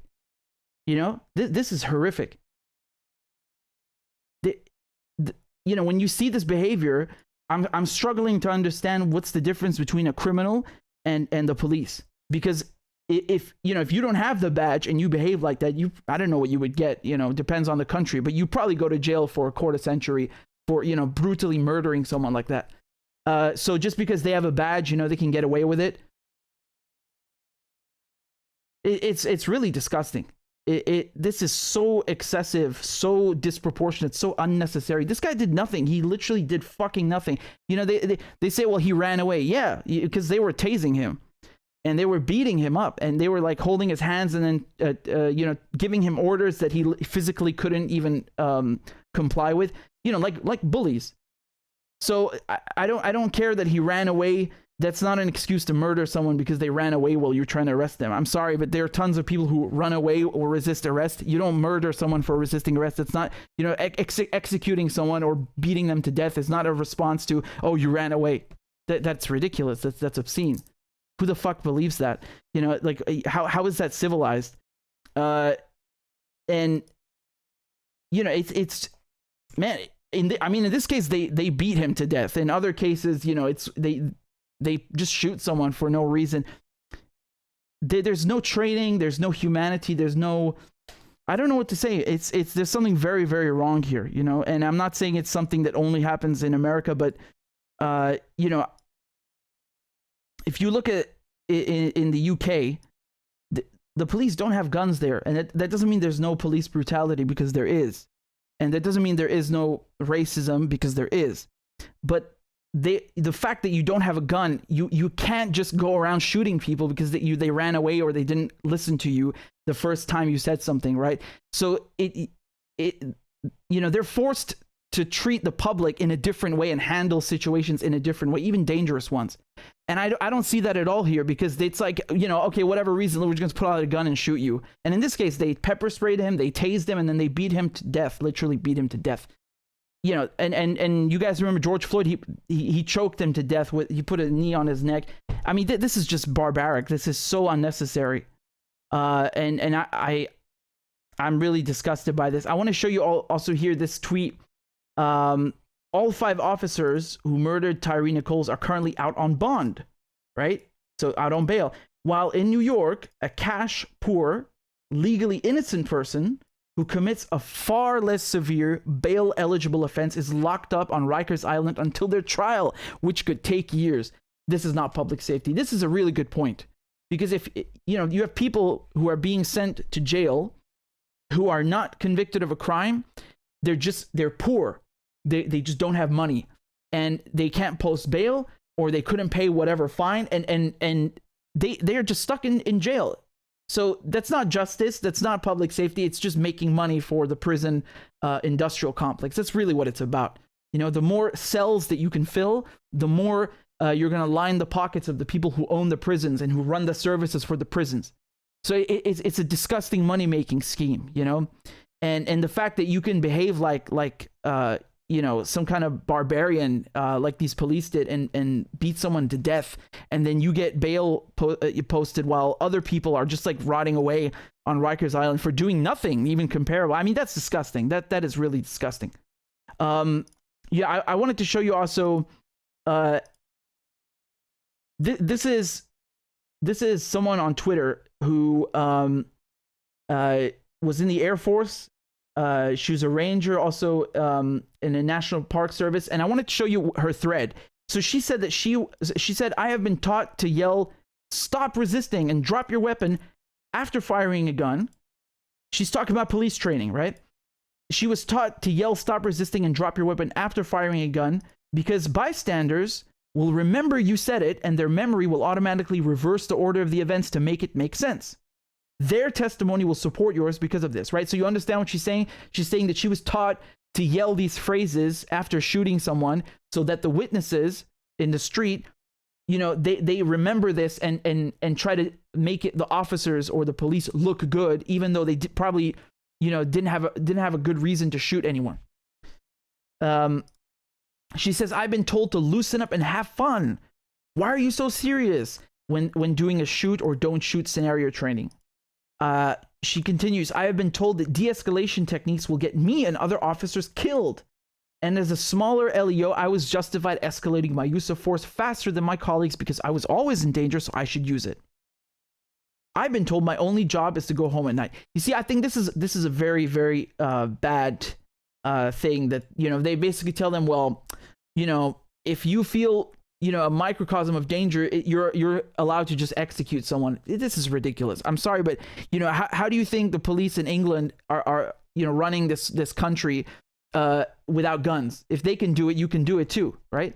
Maybe learn to speak with people in a better way, or, stop barking orders at them, and learn to fucking, serve people instead of waving a gun in their face. I don't know. Maybe try that. Again, I'm not saying that England is like some role model or something, but it's a fact that the police do not have guns there, most of them, and they are able to get by. So what is your excuse? There is no excuse. So she continues, "I've been told all of these things in formal, controlled, and regulated police academies. I have gone through 3 police academies. I have heard some of these things more than once.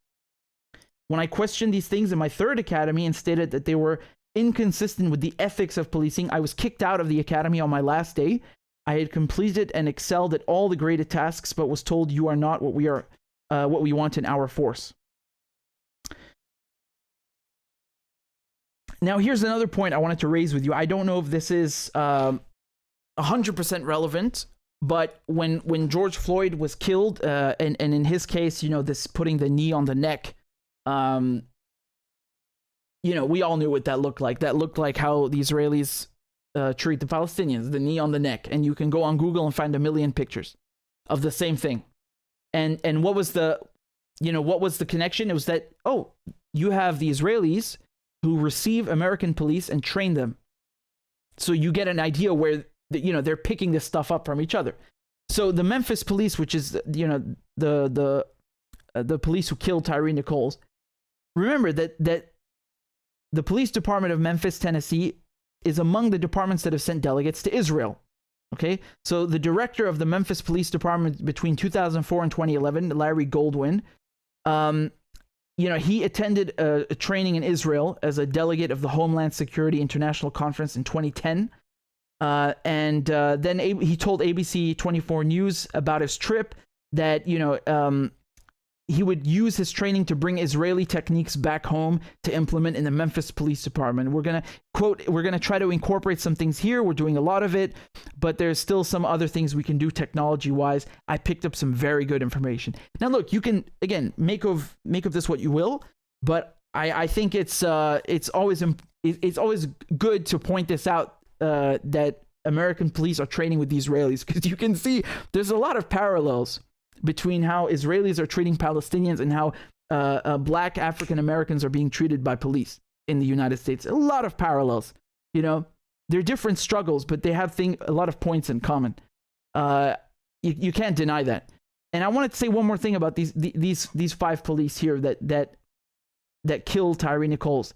Don't you get the impression they were charged a lot faster than anyone, like in any of these cases? Because I know the George Floyd police, you know, they Chauvin, he got convicted and you know, it went to trial and everything, but don't you get the feeling that they didn't waste any time? I don't know. I'm not saying it's necessarily a race thing, but I feel like you know, just generally speaking, they were way faster in getting these guys fired, charged, and that's it. Usually what happens is they say, oh, you're on administrative leave, which is like a paid vacation, right? That's what happens. They get administrative leave. These guys did not get that. They were fired and charged with, you know, second-degree murder. So make of that what you will, right? Make of that what you will. I'll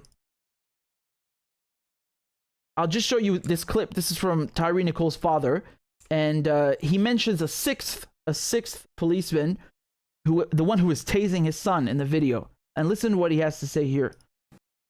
There was a white officer that was tasing my son. Yep. And we don't understand how come his name was not put out there or mentioned in this whole fiasco. The media's not talking about it either. It's very So yes, odd. I think that there should be quite a few additional charges. There was a white officer. So you understood. There's another officer, and I think he got administrative leave, right? Which I was just mentioning. So no charges and has not been fired, but basically, you know, paid vacation. In any case, this is a very tragic case, very horrific, very disgusting, very, you know, gut-wrenching. It's so, you know, I'm shocked at this lack of humanity. It's so unnecessary, so unnecessary. There is literally no excuse for any of this, none whatsoever, none. You know, this is barbarism what they did to him. It's revolting. You know, I read to you what happened. If you have a strong stomach, you watch the video, because I don't think words can really encapsulate what happened. It's so really, really just awful, really awful. And I have the feeling this is just going to keep happening. Every couple of months or years, they keep killing someone on camera and nothing changes. This is not the way. This is not the way.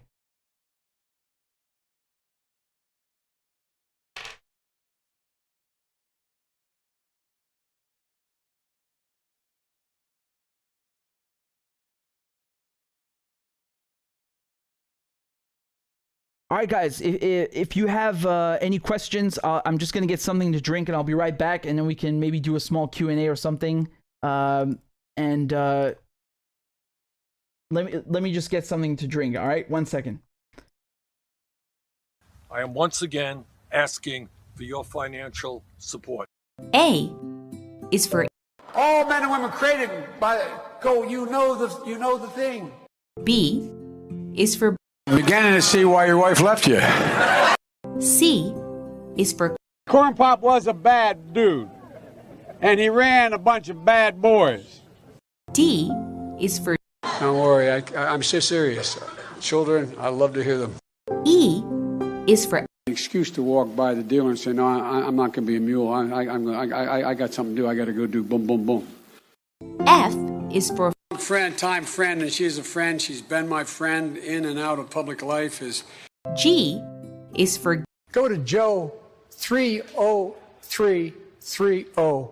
H is for Hairy legs that turn blonde in the sun, and the kids used to come up and reach in the pool and rub my leg down. I is for Now I'm a Democratic candidate for the United States Senate. J is for Just look at the record. I have President Biden, Vice President Biden. Well, I tell you what, if you look at my record and you still doubt about my commitment, then you should vote for somebody else. K is for Kids jumping on my lap. And I've loved kids jumping on my lap. L is for The lion, dog, face, pony soldier. M is for Make sure the television, make sure you have the record player on at night, the phone. Make sure the kids hear work. N is for NATO. O is for The only African American woman that's ever been elected to the United States Senate. P is for Poor kids are just as bright and just as talented as white kids. R is for Rest her soul, and although your mom's still alive. S is for Send a text to the word united. T is for Truth over facts. U is for Union workers, the UAW took incredible cuts in their future. V is for Don't vote for somebody else. All right, thanks so much. W is for Wait, you're getting nervous, man. Calm down. It's okay. X is for Xi Jinping. Y is for And you ain't black.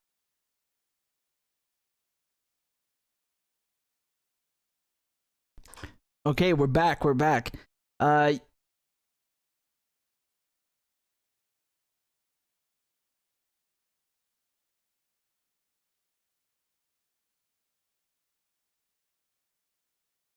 Robert says, as a Canadian, I was pulled over in the United States. The police were so rough, so awful with me and my wife and kids that I've never gone back in 18 years. We were so traumatized, we almost ran.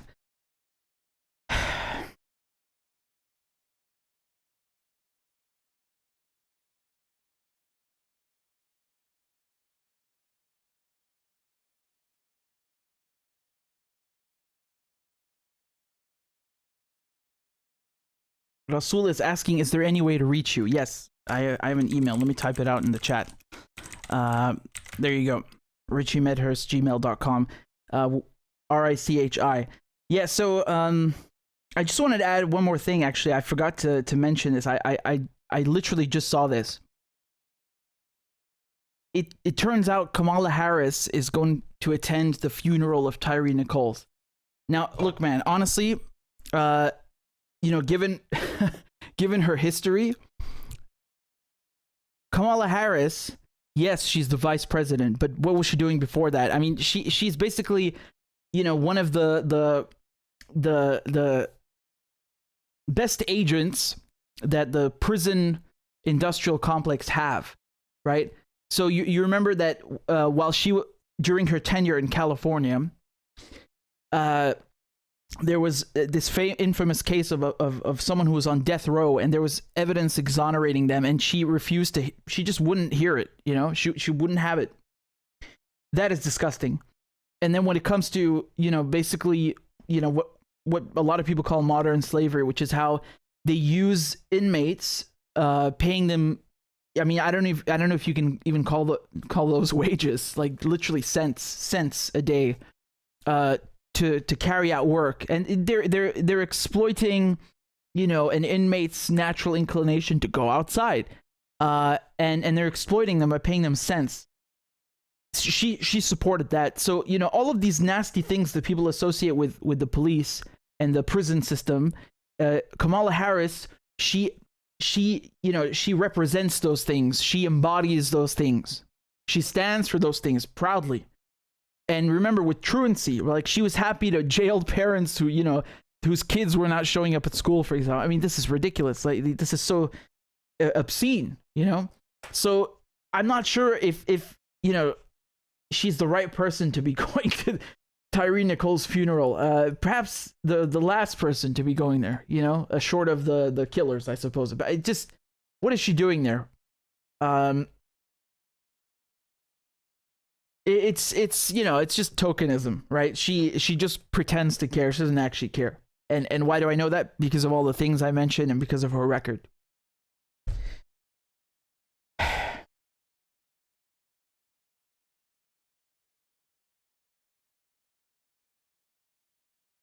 EL says just call it slavery, not modern slavery. Don't give them that wiggle room. Oh yeah, I mean it is. It really is. I remember there was this famous. You guys remember during the pandemic, there were. You have to forgive me. I covered this with you, but I forgot which state this was. It was in the U.S. There were trash men, the guys who do the city's trash, who were going on strike because they wanted higher pay, right, during the pandemic because they had to deal with higher workloads. So they were asking for more pay, and you know what happened? The city basically said, okay, well, screw you. Don't come to work because we're going to go get the prisoners. We're going to go get the inmates in the prison to do the work instead of you, and they get paid cents. So, I mean, it just shows you how like disgusting this is. Like they basically exploited the prisoners and they exploited the trash men and screwed them out of a pay raise and saved money on top of it, right? So they not only got to use slaves from the prison to do the trash men's work, but they also got to save money by paying them cents. I mean, this is just disgusting, you know? This is really like the whole system is so it's just exploitation. I mean, it's straight up exploitation. Let me look this up real quick. Yeah. So,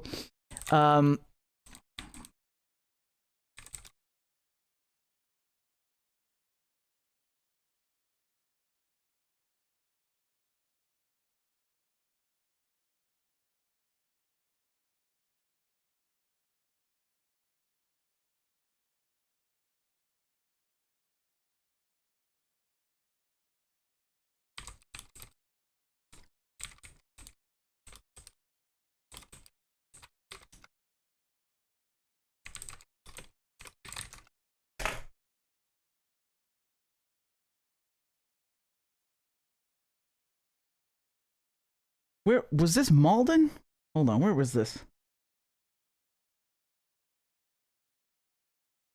It's funny because I'm seeing multiple stories, but I'm looking for the one from 2021. Let me keep looking.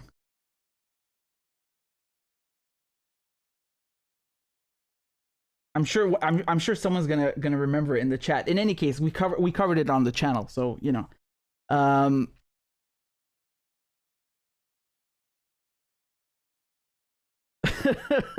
Yeah, you guys are funny. You're very funny. Here I have a funny clip to show you. This is I mean, I say it's funny. It's kind of cringy, but anyway, let's just look at it. So this is the Pentagon spokesperson, John Kirby. It's actually his name, Kirby. Just listen to what he had to say. I was struck by something the president said today about ensuring that neighbors cannot steal other neighbors' territory. It's something you all have brought up many, many times. And I'm curious if you can kind of help us understand why the administration has not changed course on your predecessor, former President Donald Trump's position on the Golan Heights, and what makes that situation distinct from what's going on in Russia and Ukraine. Look, the different scenarios completely. And I'm not here prepared to talk much about that, except to say we've been very consistent that we want to see a two-state solution. And we believe, the president believes, that a two-state solution is possible and could be viable. But it takes both sides to be willing to commit to that. And we don't want to see either side take unilateral actions that would decrease the possibility of actually reaching a two-state solution. What is he talking about? What does a two-state solution have to do with that? I don't think he even knows where the Golan Heights are. Here are the Golan Heights. Golan Heights are in Syria. And he's talking about two-state solution between the Palestinians and the Israelis. That's what it means, right? What does that have to do with this? I get it. I get it. Okay. You know, when you've invaded so many places and you have so many bases, you can lose track of them. So I don't blame him, right? There's so much to keep track of in the Pentagon. It's normal. No, but seriously, this is embarrassing, and it's so telling. I don't know who this journalist. Forgive me, I don't know what her name is, but well done. You asked a very good question, because it's not just about the hypocrisy regards to Ukraine, Russia, and Israel, Syria, but also the fact that Biden is continuing a Trump policy, right? This is very important. Now, obviously, you know, all these American administrations for the last, you know, couple decades, they deep down, they view the Golan Heights as Israeli. You know why? Because they're not doing anything about it. And I know, you know, if you go to UN SC Resolution 242, you know, the U.S. on most occasions either voted in favor of Syria or abstained. So they didn't block it. They could have vetoed this stuff. They didn't. And what I'm trying to say is that there was a very clear consensus at the UN Security Council that Israel has to get out of the Golan Heights, has to get out of the West Bank, get out of East Jerusalem. Even the United States was you know, saying this, even the British and the French and so on. They didn't veto it. So the thing is with Trump, he reverses all of this and he breaks with, you know, this longtime US policy, and he says, no, actually, screw the UN Security Council resolutions and what the United States agreed to. Now I change my mind, right? The Golan Heights are now Israeli. So, you know, this chunk over here, which has water, which has oil, which is, you know, so resource rich and such an important strategic area, and you know, militarily speaking, you know, Trump says, oh no, this is actually Israel, it's not Syria. And what does Biden do? He's fine with that. You know, Biden is like, you know what? Let's run with it. Let's go with it. And I told you this, and I keep telling you this. This is another very you know, large telltale sign that there's no real big difference between them, because, you know, most people are ignorant.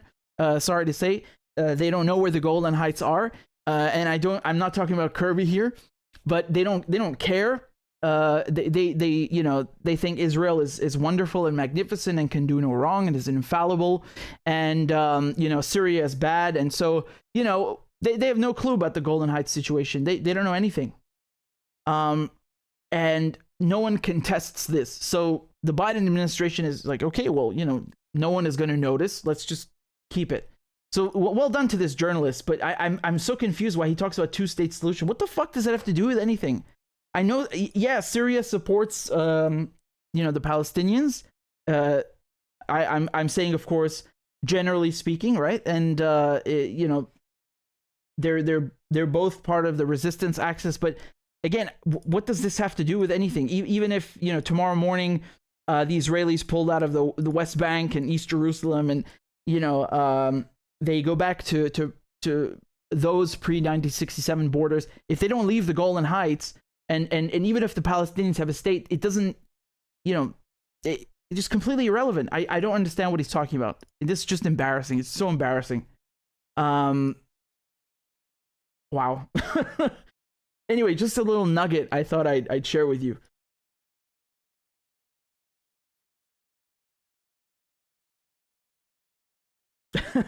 Big Teal says they're going for the 50-state solution. Claudia says, my theory is that Kirby does not know either. Yeah, maybe. Cheese Puff says, have you heard anything about talks between the Syrian government and the Kurds? No, not right now.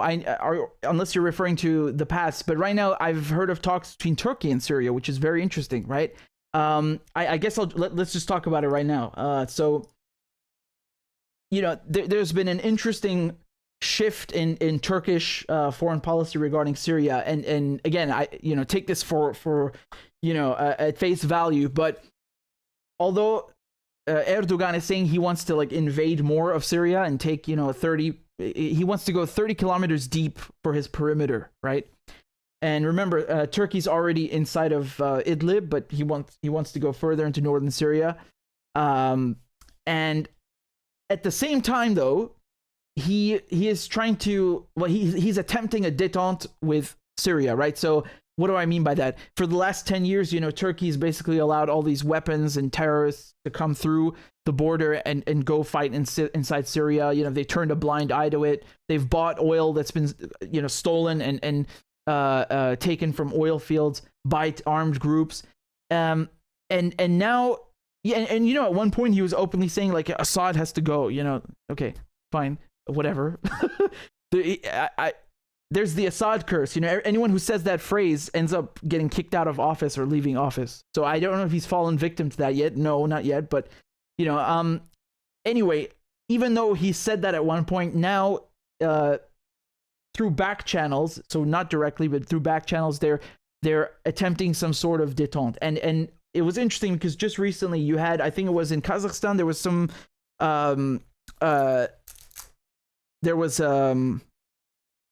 a nice get together there, and I don't think he wanted to say this publicly, you know, too much, but basically he's now okay with meeting with Bashar al-Assad.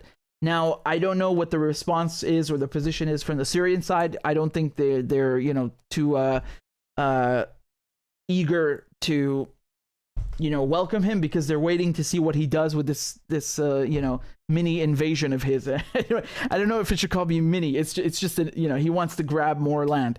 So I think they're waiting to see what he does in terms of that and NATO, because you have to remember these things are connected to Sweden and Finland's NATO membership bid. Again, we've gone through this together many times, but basically Turkey's position is let's get as many concessions as we can in order to allow, you know, Sweden and before we allow Sweden and NATO to join. Before we allow Sweden and Finland to join NATO. And one of those things is like arms embargo being lifted, PKK members being extradited. And I think, I'm sure Syria is going to come into play, because you have to consider the UN corridors. This is always a big dispute at the UN. And then also this security zone that he talks about, his invasion that he's been threatening. He wants to see how far he can go with this, you know, internationally. So I think that's the Syrian position. But, you know, obviously, it would be good if things are calmed, because, you know, if Turkey would stop basically leaving its border wide open, you know, like I was just mentioning, with the weapons coming in, the fighters coming in, you know, anyone who just wanted to come into Syria illegally would just go through Turkey. You know, it would help a lot. And you have to keep in mind also there's the Russians who are there, and they have an agreement on how to, you know, patrol the perimeter, and how many bases that Turkey can have. When I say bases, I mean like, you know, small military installations. The Syrian position, you know, they don't agree with that. Their position is that Turkey should get out completely. But Russia is involved, so they have to manage that as well. So I'm, you know, there's some talk of like détente, but I don't know. It could easily just disappear tomorrow morning. So I didn't want to say too much about it. You know, I'll just fill you in as things progress. Let me show you just quickly here. This is January 5th. And this is what Erdogan said. He said he may meet Syria's Assad for peace in the region, right? So he says he could hold talks with the Syrian leader within a new process launched in Moscow last week. Okay, so yeah, you know, okay, that's great, all for diplomacy. But let's see what happens. All right.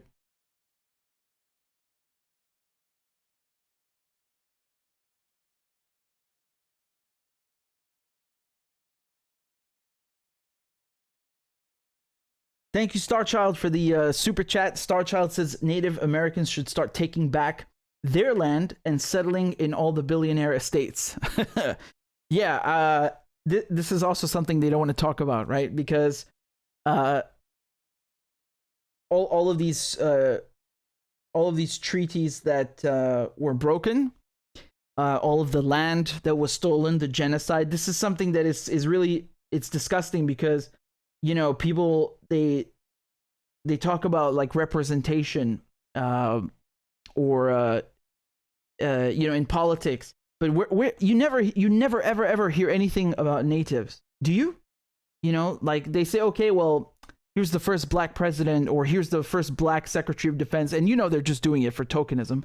But they don't even bother doing this with the natives, who are the real, the true elders of the land.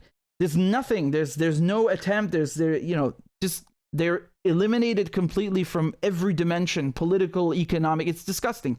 It's truly disgusting. And the Palestinians, they know that this is what's in store for them. They know this, and they're not gonna let it happen. And it's the same. They're facing the same adversary. It's Europe. It's the United States. It's the same colonial project. It's again. Where's all the? Is someone going to give them weapons so they can take back their land? Is someone going to compensate them for all the broken treaties? This is not even mentioned. I want to thank Tina for the PayPal. I don't see a note here, but thank you very much. I appreciate it. And I think I missed a few on Rockfin. Give me a second. So this was from Sharon M. Thank you for the tip. I appreciate it. This is on Rockfin, and thank you to everybody who's watching on Rockfin.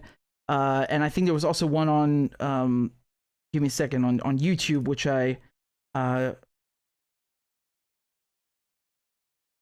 this is from Junior Moreno. It says, keep doing good work, good reporting, Richard. So many salutes and love, brother. Thank you very much. That's very kind of you. Thank you. Marvin says, don't some U.S. cops go to Israel for training? You're damn right. I'm assuming you said this like right before I got to it. Yes, exactly. And Memphis Police Department is one of them. Marvin also said, didn't they ban Palestinian flags in Palestine? Oh yeah. So before, correct me if I'm wrong, it was banned in Jerusalem, right? And now they've banned it like all across Palestine. You can't make this up. You really can't make this garbage up. Thank you, Catalin, for the donation, and Linda as well. And Janice says, do you think the tank thing will be used to put NATO feet on the ground since so much training is needed? Well, right now, what they're doing is they're bringing the Ukrainian tank crews to England, to Germany, and they're training them there. So I don't know. I mean, I was just thinking that with the United States kind of tricking Germany into sending tanks, on the one hand, it's actually very smart because this is avoiding escalation. I mean, again, I say this with caution because just the announcement itself is escalatory, but also by not sending them immediately, it's also kind of showing the Russians that, okay, we don't want to go too far. But I could be wrong, man. Look at Nord Stream 2. I mean, the tanks is a joke compared to Nord Stream 2. There's so many things that have already been done, and you look at that, and you can't help but see escalation in it. So, I don't want to make any predictions, but I wouldn't be surprised I would be surprised if they don't already have NATO boots on the ground. And remember, we have several reporters. I showed you a clip of a French reporter who said he went to Ukraine. And who was running the recruitment for foreign volunteers is a U.S. serviceman. So is someone in the U.S. Army. They're already there. This is just like Syria. They had SAS, British SAS there. They had Americans, special forces in there. They're all there. The French are also in Ukraine. This is I bet anything that you want, and you don't have to take my word for it. Look it up. I mean, it's all but confirmed. They're already there. Don't make no mistake about it. They're there. It's just a question of, how obviously smaller numbers and more covert. They are there. I guarantee you this. There's no question about it. You have American special forces and British special forces and French in Ukraine right now since the beginning of the war. And we know since before that they were already training the Ukrainians.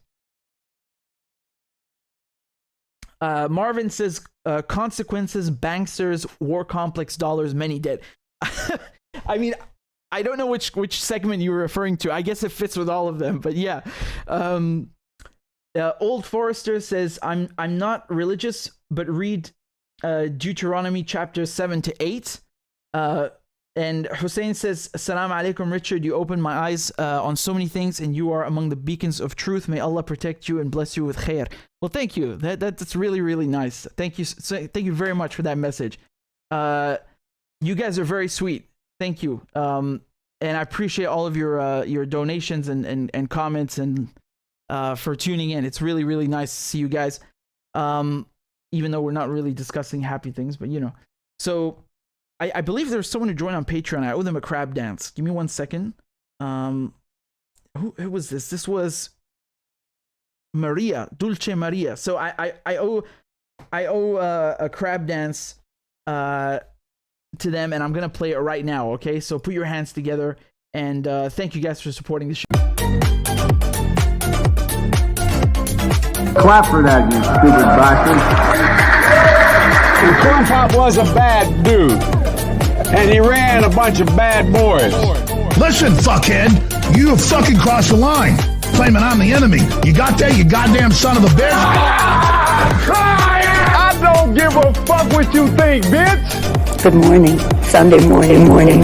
Cut that bitch out. Thank you for Iron Dome, which is a technical marvel. والله انت كلاب بصراحة يعني. ماشي نشتغل عادي. We lied, we cheated, we stole. China. And you ain't black. There's always the macro, and then there's the micro.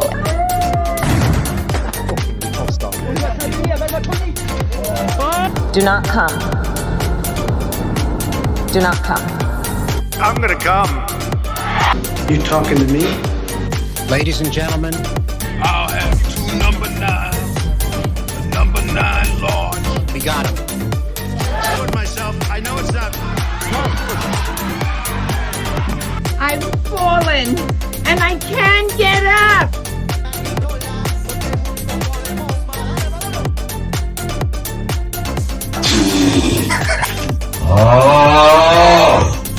Disgusting! Why you texting? Why? You're getting nervous, man. Calm down. It's okay. Okay. Suck my dick and choke on it. I yield my time. Fuck you. Man, this stuff is so funny. Seriously. Thank you guys so much. And I actually wanted to tell you we're quite close to the goal. So look, we're at 774 patrons, and our goal is 800. So you know, we just need around 26 people to sign up. And again, everything I do is free. These are just suggestions of what you can donate per month. So you know, I know other people like to do, you know, special content or something. I'm not about that. Everything I do is available for everyone. This is if you can afford it and if you want to support the show. And again, you can put any amount you like. This is on patreon.com/RichardMedhurst. And I hope we just need 26 people to hit the goal. Only 26. So I hope we can get there or progress a little. That would be really nice. And if you want to donate on PayPal or CashApp or something, I have this QR code you can scan right here. So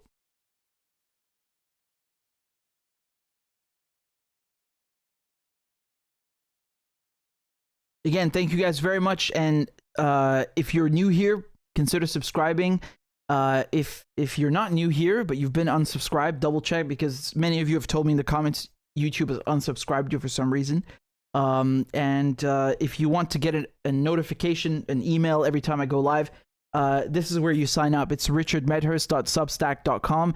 You literally just put in your email and hit subscribe. It's that simple. And you can unsubscribe anytime you like. Basically, every time I go live, you will get notified 100% sure, because on YouTube, they don't tell you sometimes.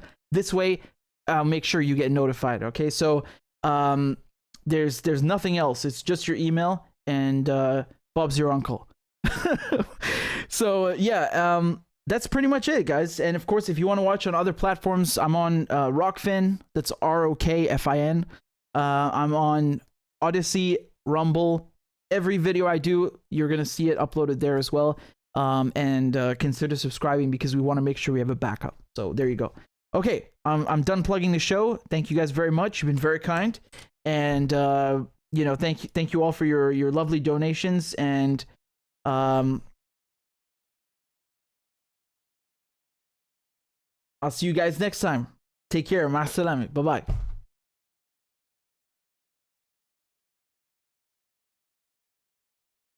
I am once again asking for your financial support. A is for All men and women created by go. You know the thing. B is for I'm beginning to see why your wife left you. C is for Corn Pop was a bad dude, and he ran a bunch of bad boys. D is for Don't worry, I'm so serious. Children, I love to hear them. E is for Excuse to walk by the dealer and say, no, I'm not going to be a mule. I got something to do. I got to go do boom, boom, boom. F is for Time friend, and she's a friend. She's been my friend in and out of public life. G is for Go to Joe 30330. H is for Hairy legs that turn blonde in the sun. And the kids used to come up and reach in the pool and rub my leg down. I is for I'm a Democratic candidate for the United States Senate. J is for Let's look at the record. I have President Biden, Vice President Biden. Well, I tell you what, if you look at my record and you still doubt about my commitment, then you should vote for somebody else. K is for Kids jumping on my lap. And I've loved kids jumping on my lap. L is for The lion, dog, face, pony soldier. M is for Make sure the television, make sure you have the record player on at night. The phone, make sure the kids hear words. N is for NATO. O is for The only African American woman that's ever been elected to the United States Senate. P is for Poor kids are just as bright and just as talented as white kids. R is for Rest her soul, and although she's your mom's still alive. S is for Send a text to the word united. T is for Truth over facts. U is for Union workers, the UAW took incredible cuts in their future. V is for I'll vote for somebody else. All right, thanks so much. W is for Wait, you're getting nervous, man. Calm down. It's okay. X is for Xi Jinping. Y is for And you ain't black.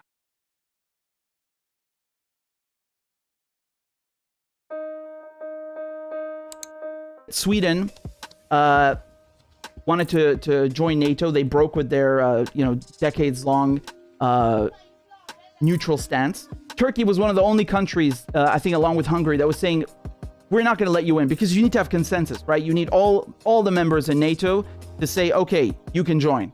Their bid has kind of been in limbo because Turkey wanted to, extract several concessions. It was very clear that they really want to join NATO in Sweden, and they were doing everything they could to appease the Turks.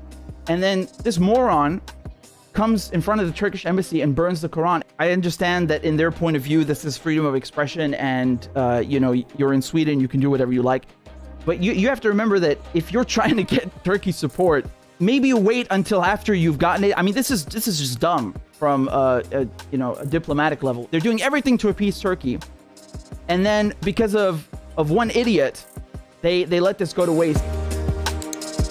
The Germans and the Americans have decided that it would be a good idea to send Ukraine tanks. German tanks against the Russian. Man, I'm perplexed by this. What do they think is going to happen? Because even if you can train the Ukrainian crews who are used to Soviet tanks to operate British tanks, and then you got to train them to operate German tanks, and then you got to train them to operate American tanks, and that's if they can even maintain the logistical supply line to work with these tanks, to keep them running. What kind of door are you opening now for the Russians to do? I mean, this is very clearly escalation. While Germany and the US are saying, yeah, we're going to give Ukraine tanks, the doomsday clock has been moved to 90 seconds to midnight. So this is basically, it's a measurement of how close we are to the end of the world, to the apocalypse, to annihilating the planet with nuclear weapons, right? And this is the closest it's ever been to midnight, okay? Midnight representing the end. Ukraine's most senior military commander has said that his forces need about 300 Western tanks. Over the last year, NATO allies in Eastern Europe supplied Ukraine with Soviet-era and Russian-made tanks that have been ground down or destroyed in constant fighting. Soviet-era and Russian-made tanks.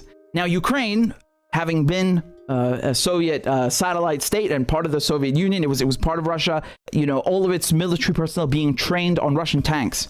What do you think they're going to do with American tanks or German tanks which they are not trained to operate. The Ukrainians know how to operate Russian tanks. That's all they know how to operate. The Ukrainians only use Soviet stuff, right? Until the last couple of years and until now. You know, this is the first major influx of NATO weapons. And again, NATO's been training Ukrainian forces, but Challenger tanks, this is brand new. If they can't even use the tanks that they're trained to use, what makes you so confident they're going to know how to use a Leopard 2 or an M1A2 or a Challenger 2? Man, people train on those things for fucking months and years. Both of these home secretaries, okay, Suella Braverman and Priti Patel, both their parents came to the United Kingdom, and under their own laws as home secretary, they themselves would not have been able to come to the UK, to be born in the UK, and to have a life there. So like the hypocrisy is so disgusting, you know, like I got what I wanted, I'm okay, I'm secure, I can live in the UK, I'm the home secretary now I'm gonna shut the gates.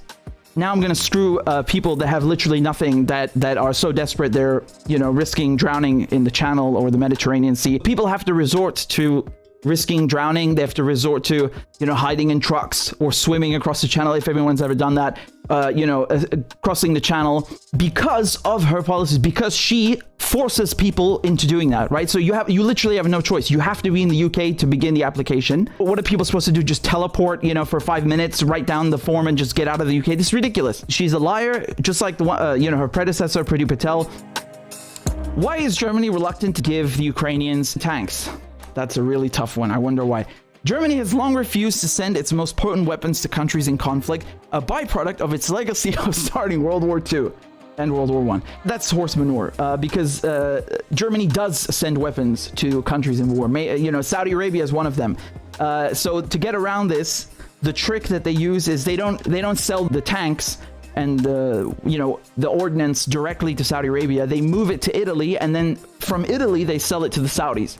So they basically just insert a middleman, and that's how they get around this very, you know, honorable principle of theirs, which they never abide by.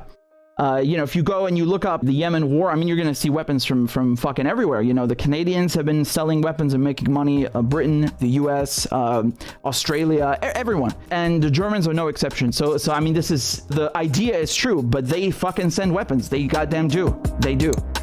Do you see how they move like snakes? Do you see how they move like snakes? They get the media to whisper in your ear, "Oh, don't go on strike. No, don't strike. Don't strike. It'll cripple the economy." Oh. No, it's not, you know, like giving the army 800 billion to fucking bomb, you know, 20 countries. That's okay. That money, we can spare that. But if you go on strike where, oh my god, we're gonna lose like 2 billion a day, well, we can't afford that. You know the Pentagon has been audited, I think 5 times now, and every single audit was failed. That means they don't know where the money's going. The Pentagon is like a black fucking hole that sucks trillions of dollars, and the government doesn't even know where the money's going. I can tell you where it's going. You don't need to audit the Pentagon. I can tell you, me, Richard Medhurst, that money is going towards drug deals, towards arms sales, towards arms purchases, towards CIA fucking budgets and embassy coffee. That's where that shit is going, man. That shit is going to the spooks. That shit's going to the bombers. That shit's going to the paramilitaries. That's where it's going. You don't need to scratch your head. That's where it's going. And apparently that's an acceptable loss. That's an acceptable use of American dollars and taxpayer dollars. But, you know, going on strike, oh, that's too much of an inconvenience. That's the fucking point, man.